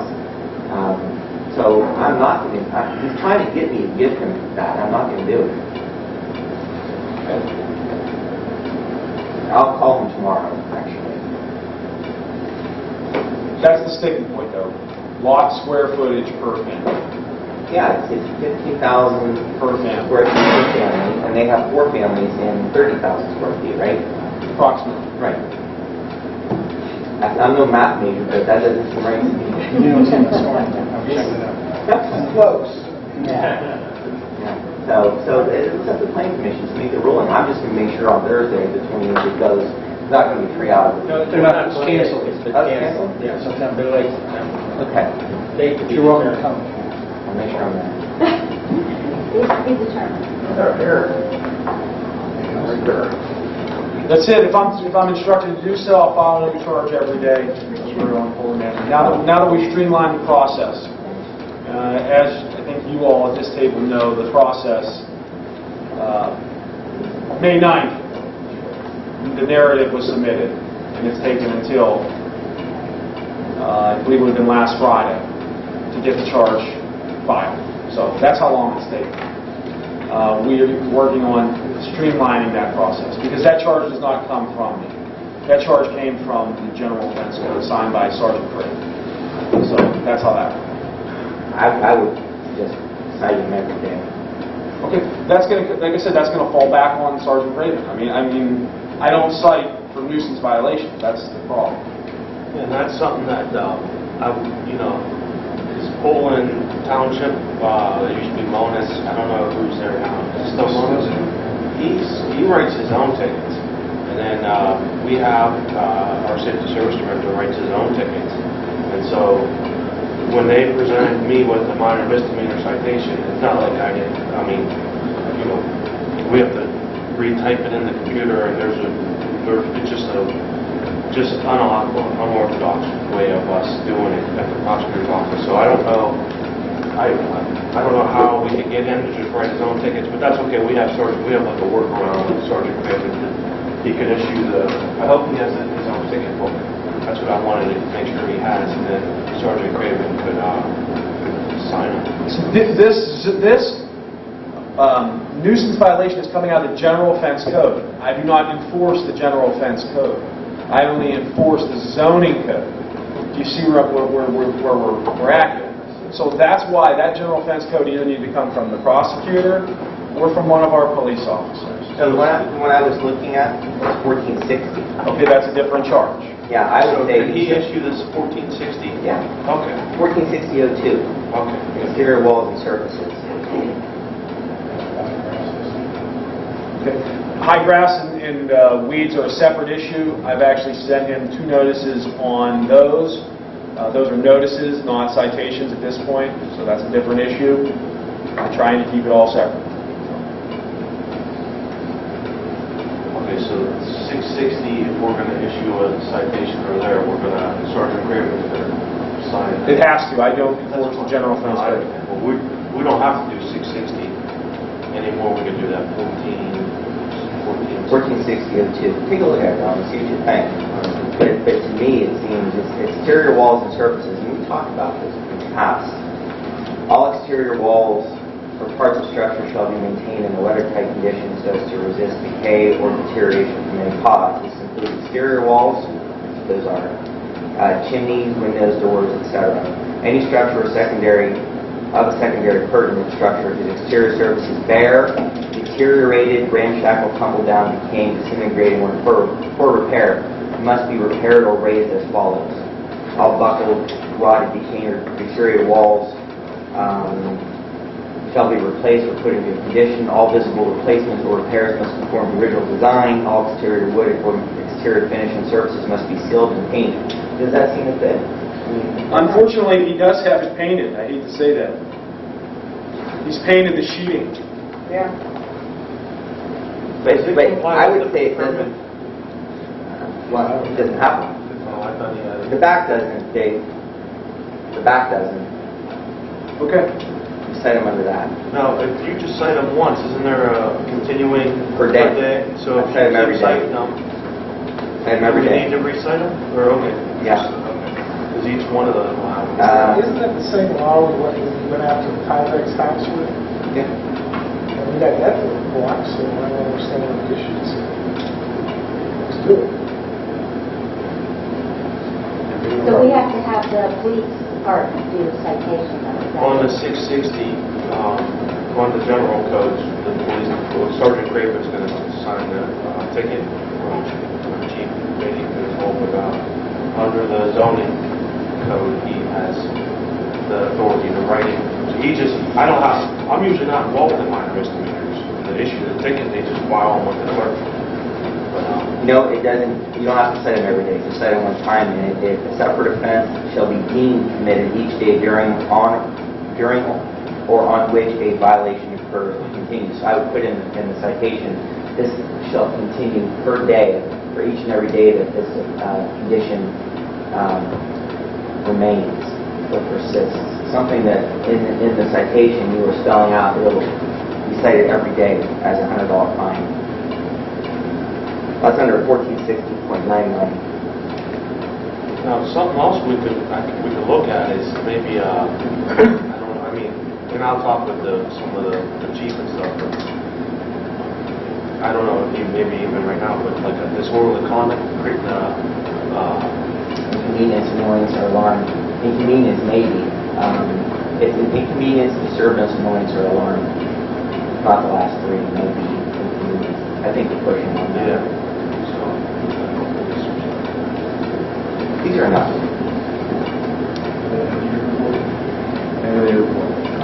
The question to accept is already administration. All in favor? Any opposed? Favorite part of the solicitor. Haven't I done enough tonight? Yeah, you actually have. I'm a little worn out. My report was what I did earlier. And I also I talked to Jimmy Charbot, which I mentioned, about the sidewalks. I talked to Rob Farwell, he left me a message. And like I said, I'm going to call him tomorrow and just let him know I'm not giving him any rulings because it's not my position, please. You know, the other thing you were out, there's a for sale sign on that property again. Which one? The pole, Australia's property. And I pass it every day. Really? It's new, that sign. I think there's going to be a question of standing. When he has standing and there's a for sale sign, and he has an option or something, that's going to have to be sorted out. Because he has standing to have a hearing for the for sale sign. What? Does he own that property? Well, he has an option. I've spoken to John Gearing at length about this as well, trying to guide him a little bit, because he's the one who has to make this all come together in a ruling, and taking whatever the planning commission does. But I've kind of steered him a little bit on the process. I can't have anything to do with the decision. I'm not allowed. So, you know, I'm not going to give any input as to what I think about legal issues to anybody, to John or to Rob. That's improper. So they have the hearing, and then when they have the hearing, they make a recommendation, and then you guys take the recommendation, decide what you want to do with it. It's pretty simple. That's it. Question to accept the solicitor's report. Second? All in favor? Aye. Opposed? Question? We go, want to do this now, communication for residents? Whatever. Yeah, we'll do communication for residents, so come up and tell us who you are, and state your name and address. My name is Robert Hunt, 17 Poland Manor. Just one final thing, sorry to beat the bush on the Barnheiser affair. It is a safety issue. There is that hole there, there was a fence, but there is a fence now that's only 2/3 up. I just drove by it right now to make sure it hadn't changed less than, but for the last 2 or 3 months, that's down. And my understanding, that's an attractive nuisance, and should some kid fall in that hole, is not the Poland Village also liable for that as well? So that's something I think you should be citing him for immediately. Erect a fence for safety, or some other method to harass him to do something, but it is enough. It isn't safe. How much of the fence is At down? least 25%. We just drove by. 25% of the fence is down, the rest is up. And it's been like that for months. Yeah, we would If you guys ask had when gone we up, call. you would have seen it. Joe knows it, and Joe's been telling you guys for years about this. So it is a safety hazard. So that's yet another thing he should be cited for. Just wanted to throw that in there. Thank you so much. Appreciate that very much. All right, any other residents? Anyone else like to say no? Yes, may I, would you like me to resign from the forest board after I get with the program? But Eleanor Zediker, 70 Poland Manor, this is in regards to the property. I don't know a lot about trees, the root systems, as you would. I don't know what you do. I have sort of a sense of it. However, a lot of the topsoil, I think, has been removed and was dragged by equipment. There's that big hole we have had profuse rains. And don't we see how there's erosion that goes under streets, under roads, and different things? I mean, has anyone looked at that? Because that's a huge cavern that's taken a lot of water into it. I don't hang over the edge to look personally. I don't go near the property except to pass my vehicle. But I really think that could be a pending problem too, because there's nothing for the rain to roll off. There's not much to absorb it. It's just a big hole in the ground. Again, I'm speaking about something of which I am no expert, but I do have a question to that. And thank you. That's it. And if you want me to tell a joke. Not going anywhere. Thank you. Thank you. Doc, did you hear Dr. Hunt talk about the fence? 2/3 of that fence around the property is now down. No, 1/3. That's another citation. Accurate. It's census, actually. I'll get it. Hey, we're probably getting a feather of our raise at the workforce. Wow, I didn't know that was on that. All right, anyone else? Any other communication from residents? All right, report from Chief of Police and Street Commissioner. Russ, you stated in the street department about plenty of work to do in the woods. Oh, yeah. Is that because of what they're doing with the gas line, or? No, from erosion, paths breaking away. We need some big rock that short us back in a couple places. We got some fill coming. We'll get it taken care of. Take a while. Maybe we can get some help from Mr. Taylor? Yep. The author? Russ, I understand a car came into and was trying to breach Yellow Creek in a pond. Could you tell us what happened there? Somebody made a left into Bluebell Trail. Somebody drove a car down the path right by your house and got to the top of the hill. Yeah. And it was intentionally done. They drove the car to the edge, opened the door, put it in gear, stepped out and let it go over the hill because there were no footprints coming away from the car. Oh, boy. In fact, when we got there, Whose car was it? it was stolen out of a driveway over on Audubon Lane. Now, the person must have known the woods, Yeah, so it must be somebody... yeah, it was somebody that intentionally drove it over the hill. Any leads, anything? No? I'd rather not say. Okay. That's fine. It was a Honda Civic? No, it was a Honda Pilot. Car was finished, correct? No, it wasn't that bad, really. Okay, thank you. How's it going for us with, now that we have the additional shifts on? Are you covering better to get those two cars out? Yeah, and I think you'll notice a lot less truck traffic right now Yes. than normal.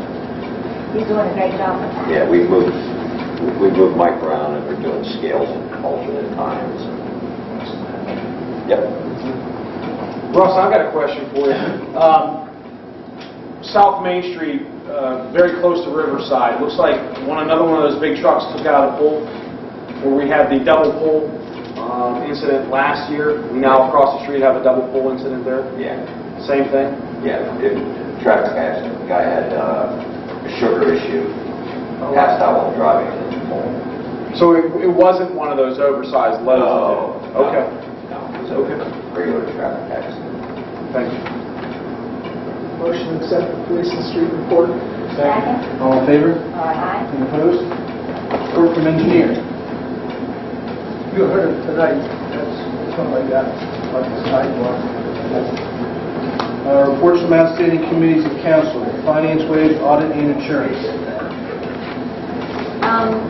Nothing. As you know, audit was closed. It's been released. That means it's a public document. Anybody can have a copy who would like one. This was one of the last things that had to be taken care of that we're going to pass tonight. Motion to accept the report. Second. All in favor? Any opposed? Any carried? Legislation and policy. Nothing to report. Police and fire. Nothing. Streets, sidewalks, and drainage. I have something on the streets. Yeah. Go ahead, tell them about how. We went to Alberta, we took a look at it. One thing I don't know how to find out, I don't know if Anthony has to do it, or Dave, we need to find out if it's a dedicated street. So, The dirt part. how do we find that out? There's a development plan. When they first applied, there's 50 tax money. Here, I'll go to the website right now. Go ahead, keep talking. I mean, it doesn't even have a name, it's just always called Alvern Alley. It's Alvern. But there should be you guys should have accepted it, or It's had to go back to the 60s. We should have what? Well, I know in the city of Strasburg, when there's a road, the city has to This is not a road, it's just a whole street. Yes, I don't know, you guys. And then on top of that, did you talk to Gary about going out and taking a look at it? Yeah. Gary's going to go out and take a look at it, see what we can do to save this money. So if it's dedicated, you think we can pay with it, if it's not, we can't. No, we're not going to pay it. Does Russ know if it was dedicated? No, he doesn't know it is. Okay. But he did fill the last time. It looks good. Yeah, Russ filled the holes in the next day. Last time Ken Adams was here talking about the big ditch, Russ filled it the next day. It has issues, but one of the things that was pointed out by a gentleman there was over the years, the funnel hasn't been formed, and that's allowing the water to just sit there. If you get rid of that funnel portion and let it drain off into the woods, that may be a non-issue. Gary needs to look at it, and the engineer will take a look at it and make his recommendation. But we have to find out if it's a street first.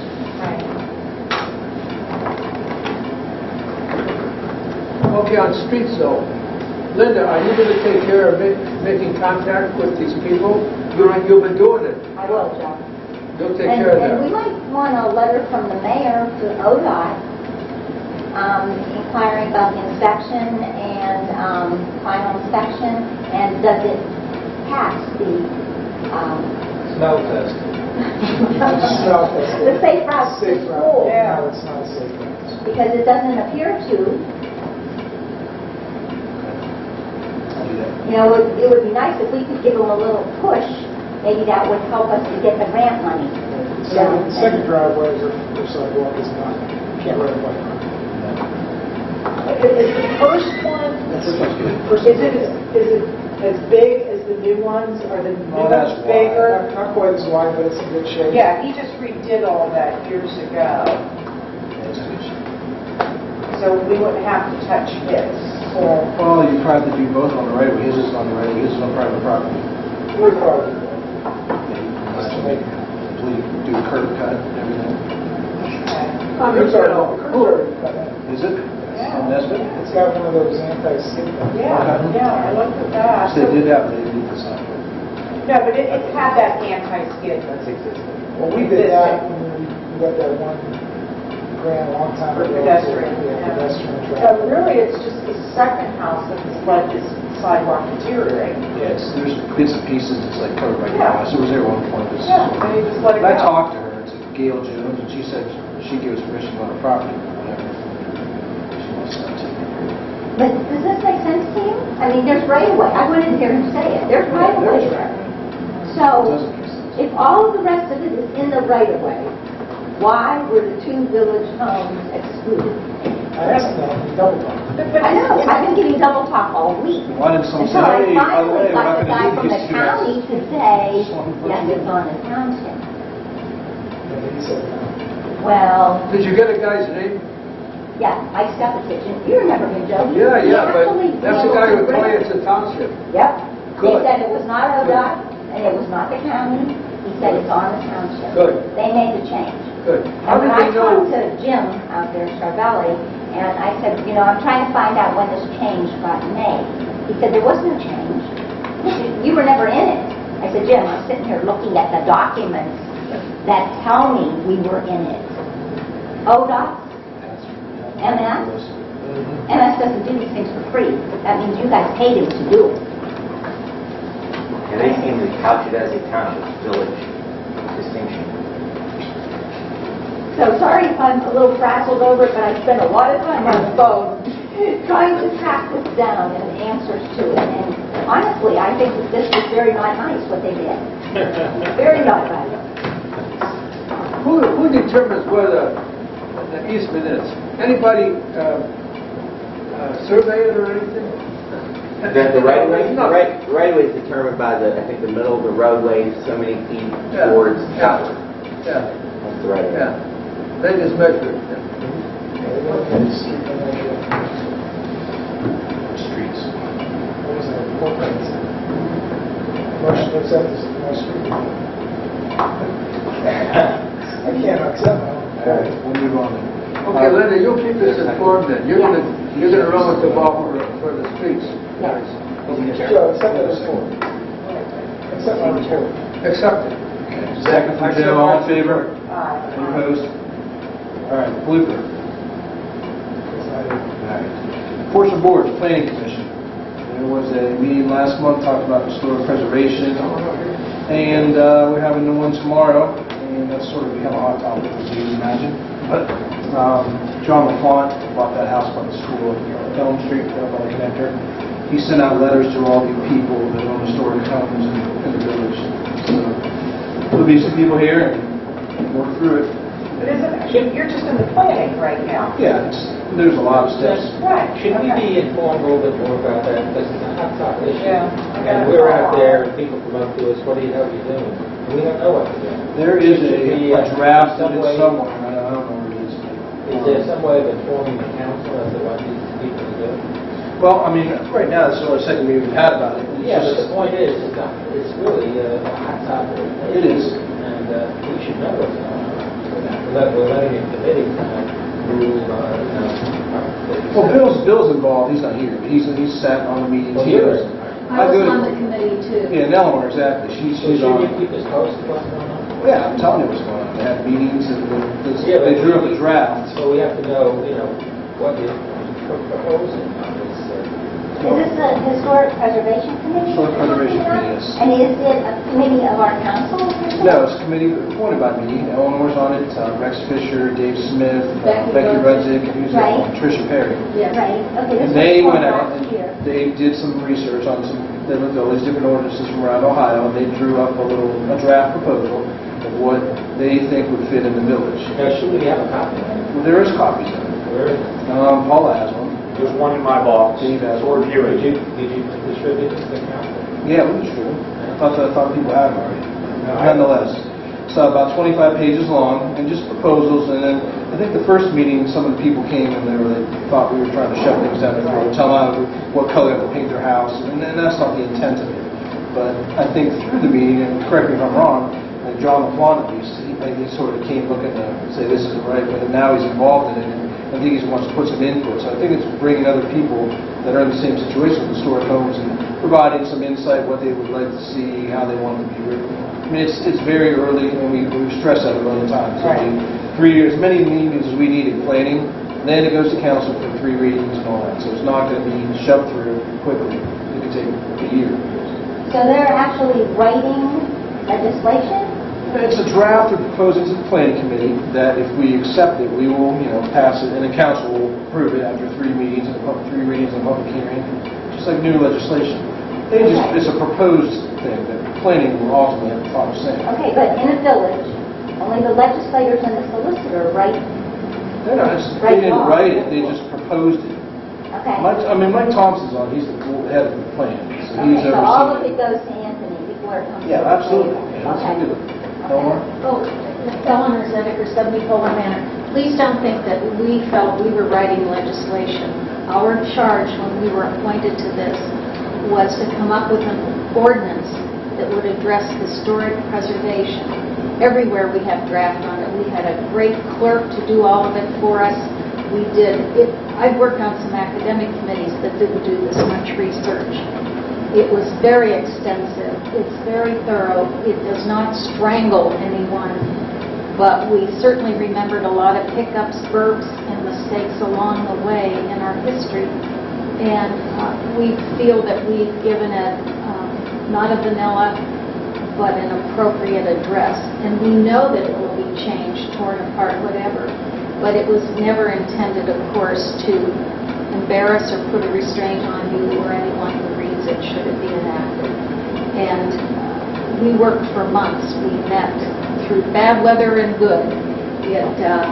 So we're proud of the work that we did, and now it's in the hands of planning. And we very much appreciate that. We would take that as a suggestion for legislation. Yeah, basically it's what it is. It's not. Yeah, we should see it ahead of time. And I'm sorry, I would have brought you all copies. I thought you all would just have copies. I don't know what planet I live on, but I thought that all of you would. We'll get everyone copies by next week. Okay, thank you. Okay, the big deal here, I think, is, somebody told me, is homes that were built before 1900. That's the Is cutoff. that right? Right now, that's the cutoff. Correct. That could change, but that's how it is right now. There's room to propose. Excuse me, owners, there's room to propose. Houses If before somebody 1900 feels are something's considered historic, like some of the homes But you built could during the appeal war. for 1910, maybe. It's not. How many homes are What did Michael say? 65 to 100, somewhere in that area?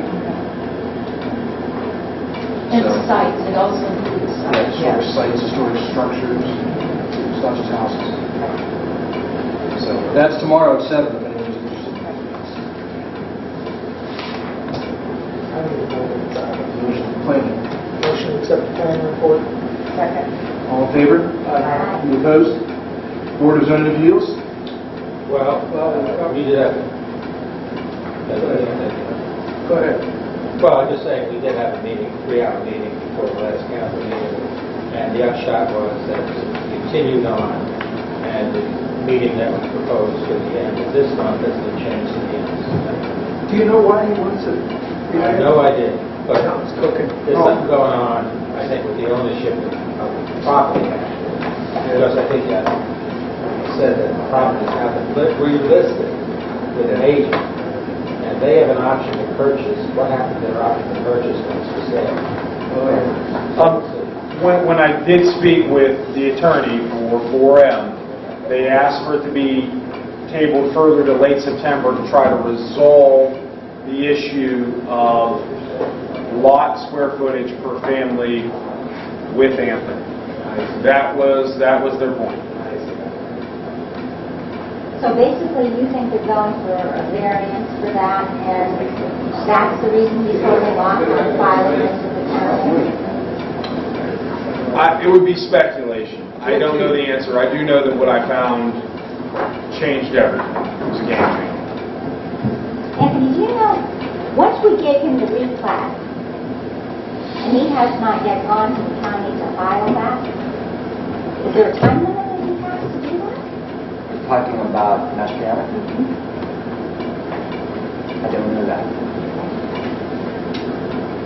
I mean, I don't think we've ever had anybody do this before. He brought up at the meeting that he really didn't have, he should have done it before the meeting, but he said he's about it, so he's got a budget. Question, how can he bring anything to ARB or planning commission? He doesn't own the property. Well, that's a what good I would point. say. Yeah, That's a good point. We'll see what it says. it's not his property. Right. And now there's a for sale sign up there That's what again. he tried before. Right, and we told him you have to own the property. Or, He tried that with the property coming down from Water. Yeah, He had an option on it.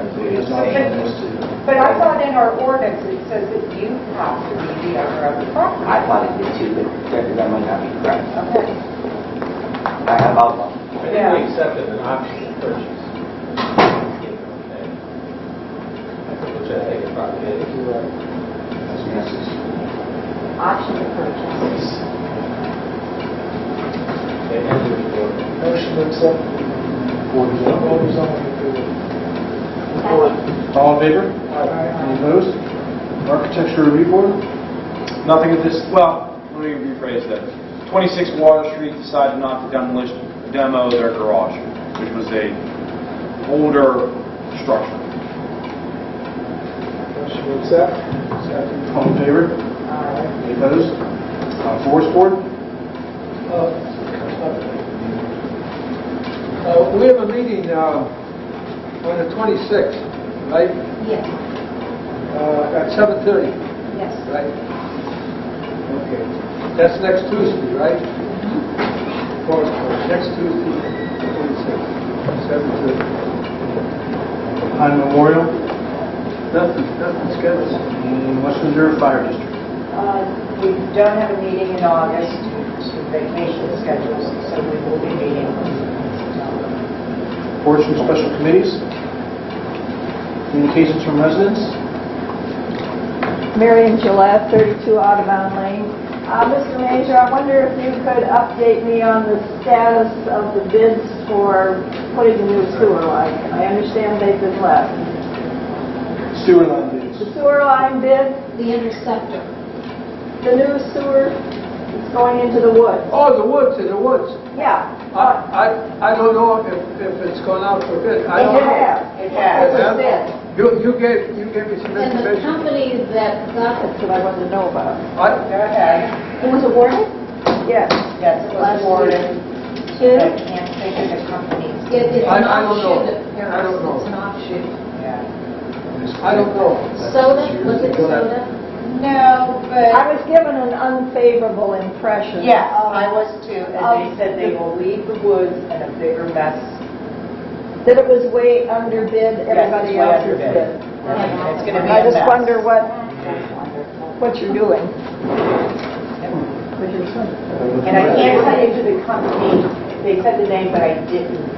I have it written down and all. Yeah, but just underbid it very low, and it's going to be a mess. It's going to be a bid. Yeah, what they're going to do is make, it's going to be a big mess, and they will not have the funds to fix the mess that they're making. You know, re-level everything. How do you know this? Okay. Who accepted the bids? I don't know. Anyone who's There's worked in a- construction. No, who, is I think the county it just did a little that. bidder? Is that, Pardon me? was the criteria just a little bidder? Sanitary engineer. It must have been because they were over 100,000 under bid. So the board made a decision on accepting this? I don't know who decided. Who decided on accepting? I have no idea. You know who accepted it? Well, I thought it was a county project, so I'm thinking it had to be a county agency. Commissioners. Yeah, it's a county. Yeah. I don't know. Good job that you talked about 6 minutes. Yeah, there's another one. Taking a week off. See everybody knows. Yes. Mr. DiOrio cautioned the forest board that we should videotape all the way down College Lane, all the way into the forest, down Butler to McKinley. We should videotape all of that, film it, tape it, record it. Another thing was said, do we do a performance bond on the street? Because they'll be coming down College Lane. And they said that they are going to ruin College Lane with the equipment coming in to do this job. I didn't know what project we're talking about. Like the woods. In that Poland Woods, they're putting in new sewer pipes. Interceptors. The council didn't have anything to do with it. No, but they're going to be using our roads. It's the county. The county has to have an indemnification for us for anything that happens to those roads. So they've got to have bonds. They've got to. Yeah, that's your street, so film it, because, they're bringing everything in out on College. And we have stone pillars that can be bumped easily. And we have someone who's waiting to rebuild those, but they don't want to rebuild it from rubble. You hear that, Russ? Russ, have you heard anything about the project down in the woods that they're going to be using College Street to bring all the equipment in? It's out for bid. It's been awarded. On the 13th. Last I knew it was out for bid. I know they were going to videotape the road to make sure it's not damaged. When you say they were gonna, who do you mean by that?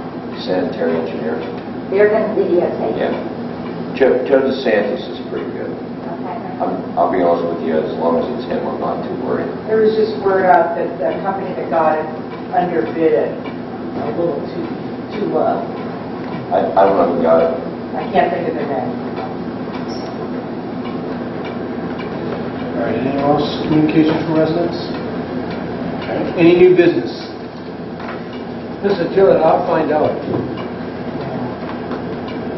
Any old business? All right, motions, ordinances, or resolutions? I'd like to make a motion to waive the 3 readings to pass by emergency, an ordinance for a gas card use policy, and sorry, I just lost my... I'm going to read it. Linda? I got it. Okay. So that's to waive the 3 readings. Somebody want to second that? Roll call? Mr. Cassett? Yes. Attorney Lemmer? Yes. Mr. Major? Yes. Mrs. Serna? Yes. Mrs. Yash? Yes. Okay, a motion to pass an ordinance establishing the gasoline credit card policy of the Village of Poland and declaring an emergency. Second. Roll call? Mr. Cassett? Yes. Attorney Lemmer? Yes. Mr. Major? Yes. Mrs. Serna? Yes. Mrs. Yash? Yes. Any other motions, ordinances, or resolutions? Second and third readings. Presentation of the bills. Make a motion that the bills be paid. Second. All in favor? Any opposed? Questions from the news media? Remarks by council. Mr. Cassett. Yeah, just I guess the point came up this evening about why we have not been taking steps to write additional legislation to have surety. Why haven't we? Why haven't we? Your legislation. I don't understand why we haven't. I understand the grandfather clause and all that. Well, I Shame agree. on all of us for not doing it. Well, Moransky is proposing is that we do get together and do something. Yeah, but we shouldn't have to rely on the citizens to do that. I'm just curious why. And shame on me too, because I'm just stupid. Why haven't we done it? We have. I mean, we've gone through the legal channels and we have done stuff as a council. We have. And it moves very slowly, but I don't understand why we haven't done it. That's all. You mean in regard to making new legislation Maybe to something. address it? Yeah, making something so this doesn't happen again. And we're not. We just. And I don't know if we can fight the grandfather clause. I mean, that's a battle not worth discussing. And this came up a little while ago now, and the point that I made was, I've been here 7 years now, and I haven't had anyone on council to tell me of another situation like this. Never. Right. I mean, it's been one time in the lifespan of the council here that this has happened. It's so rare an occurrence that someone would do something like this. And I'm not pointing the finger at you, I'm No, pointing the finger at all of us. We haven't done it. But in fairness to me and everyone else, then let's write an ordinance about people that hit birds with baseball bats, because that might happen next week. You know, you can't. This has been a 4-year occurrence, so we should do something. But we've had laws in place that I talked about, and we have held off on using those laws. It's not like we didn't have laws. You're right. And Joe, this is all due respect to you. And you. It was me, yeah. We said, oh, let's give him some time. And you gave him an inch, and he took a mile. And that's shame. And I did recommend it. I remember very clearly we talked about taking the hard line or taking the reasonable, and I said, let's try and work with them. And we did that for 2 years. So, in the midst of that, we did discuss the laws, but I never felt that we didn't have the laws to do something here. We are going to do something here, but we always balance those things. I was surprised to hear Attorney Dion say it's $150 and it's a one-time occurrence. You were saying one thing, he was saying something. There are 2 laws. Yeah, he didn't say that. He's dealing with criminal law. I'm dealing with the way I perceived it and the way most people in the audience perceived it. You're saying 2, he's saying 1. We're sitting back waiting for him. It was all very confusing.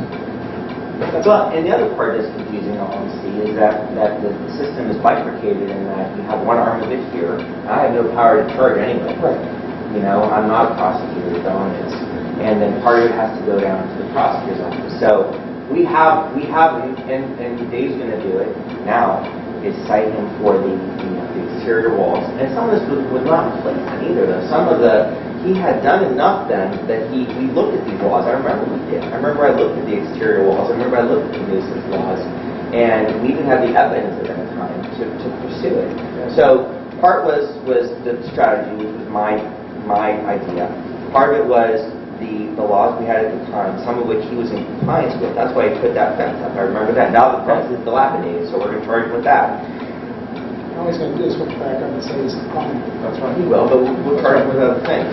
But we talked about drafting another law, and I don't think you can draft a law to make someone do something they otherwise either won't do or cannot do. He's going to say at the end of the day, I don't have the money to go fix up this home. We can draft a law outlining or suggesting the appearance of the property, how it's maintained, and what it looks like. We have that. We have that. It's very vanilla. It is. And I actually just had some, I'm sorry to take over your opinions. 24 Pole Manor just got cited by the police for exterior condition. Just happened. Just today, yesterday, 2 days ago? Couple days ago. Exterior maintenance. Yeah, exterior maintenance. There you go. He was sent 3 notices saying, call me about your plans for improving the exterior of your home. 3 times. No response from certified mail return receipt requested. Nothing. He got cited. Okay. So that's how it happened. I'm just wondering if we could just have something. Well, and I know that Mr. Donovan and Mr. Limerick and different council members at times will bring laws, the bike laws that the gentleman created, that have a little niche that they're interested in. You know, if there are laws or needs that council feels they want to address, you know, I know it starts with legislation, but I'd be happy to help do that as well. And I've always advised council where I thought we needed things. Well, it sounds like that's what's happening. Yeah. Yeah, it is. And out of frustration of our lack of performance. Yeah, you know what? Perceived lack of performance, how's that? Perceived, but it's not true. I know. That's why I try to tell everyone it's not true. Just because something doesn't get done doesn't mean that something wasn't in good faith and have to every effort was to make you do something. Sometimes you just can't do anything. And let's not forget that there are systemic problems with the way things are, with the way that the county legal system runs, county court system, I should say. How many days per week is Struthers Court open? I don't think that there's systemic problems, but I'm a part-time court. Right. Monday, Wednesday, Friday. Okay. 9 to 12. Did everybody hear that? Monday, Wednesday, Friday, 9 to 12. Big backlog? Some days are very busy and some days are not as busy. Okay. So when things are submitted on May 9th, they take 3 months to get there. It's systemic. It's not an individual. It's the system. No, I would disagree with you. Fair enough. Well, point of reference, when you filed, I guess, abutting West Street versus when we got to do it, how do you comment on that? Well, that's a simple question with a complex answer. It would have been filed last July.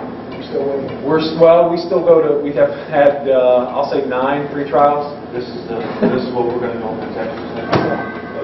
That's all right. I ran off the path. Approximately. That's all right. All right. I can count. I can mark my slips. There'll be no more further remarks on Mark. Mr. Major. I'm glad Jenny McPhillips is getting active because she knows the way around the block. We all know that. And get a guy like Moransky involved, that's good too. Yeah. Because I know these people for a long time. And they got covered. Now, we've been very patient.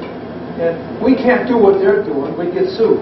Right. So it takes somebody from the outside to do this. Yep. So I'm glad we're moving forward because people tell me, I live there, Bob lives there, you guys are stupid, you're asleep at the switch, you know? And our answer tight, right? Okay. So hopefully something positive will come out of this. And quickly, because I don't understand when you take stuff over to the Struthers Court, it languishes there, you know? We know that. Okay. Mrs. Cerny? You know, in all this discussion, I think that we forget how hard Dave is working at this. And all of our zoning issues, which we have many, some on our street included. So I understand how they feel. But, you know, Dave is working a part-time job here. And we really have created a full-time position with how much needs to be done here. And I want you all to think about that for next year. We certainly aren't going to do it out of this budget, but if we're going to expect a man to work that many hours, be in court, do all of these things, and he has a business of his own on top of it, and he is working hard. I mean, I could attest to that too. Dave's been at my side, you know, through most of these trials, and you know, I was trying to follow the jury man, and we've been trying to resolve that matter, but I'd like to go in the executive session. Good. Okay. We got a good guy here, there's no doubt about we it. do have a good guy, and he's working really hard. I know he's not being paid enough for what he's doing, so we thank you for that as a resident, that you are contributing that much to your town. Mr. Limmer? Well, I want to thank all my neighbors on Poland Manor coming, and I also want to especially thank Mrs. Appolito for sort of reflecting and taking some of the heat on this thing. I think we all kind of share it. You're not the only guy. And I think picking up Mark's point, that we just haven't done enough. But thank you. It is my responsibility. I mean that, and I didn't want people to think they count me. Other than mayor, really Should have pointed her. I should have thrown one of the Just echo every council member's remarks. I'd like to thank Don Neal for coming into the Lions Den here. Sorry about that, but I appreciate you coming. What do you think of what do you think of the council meeting here? Oh, Is it pretty good? Yeah, it's a little longer than that. Yeah, that's long. All right, Steve made a motion for leave executive session. Second, anyone? Second. Roll call. Mrs. Betts? Attorney Limmer? Yes. Mr. Major? Yes. Mrs. Cerny? Yes. Mrs. Yash? Yes. 5-0. That's correct. Good work. Thank you. Eleanor. Sure. Should have talked to him. Well, that was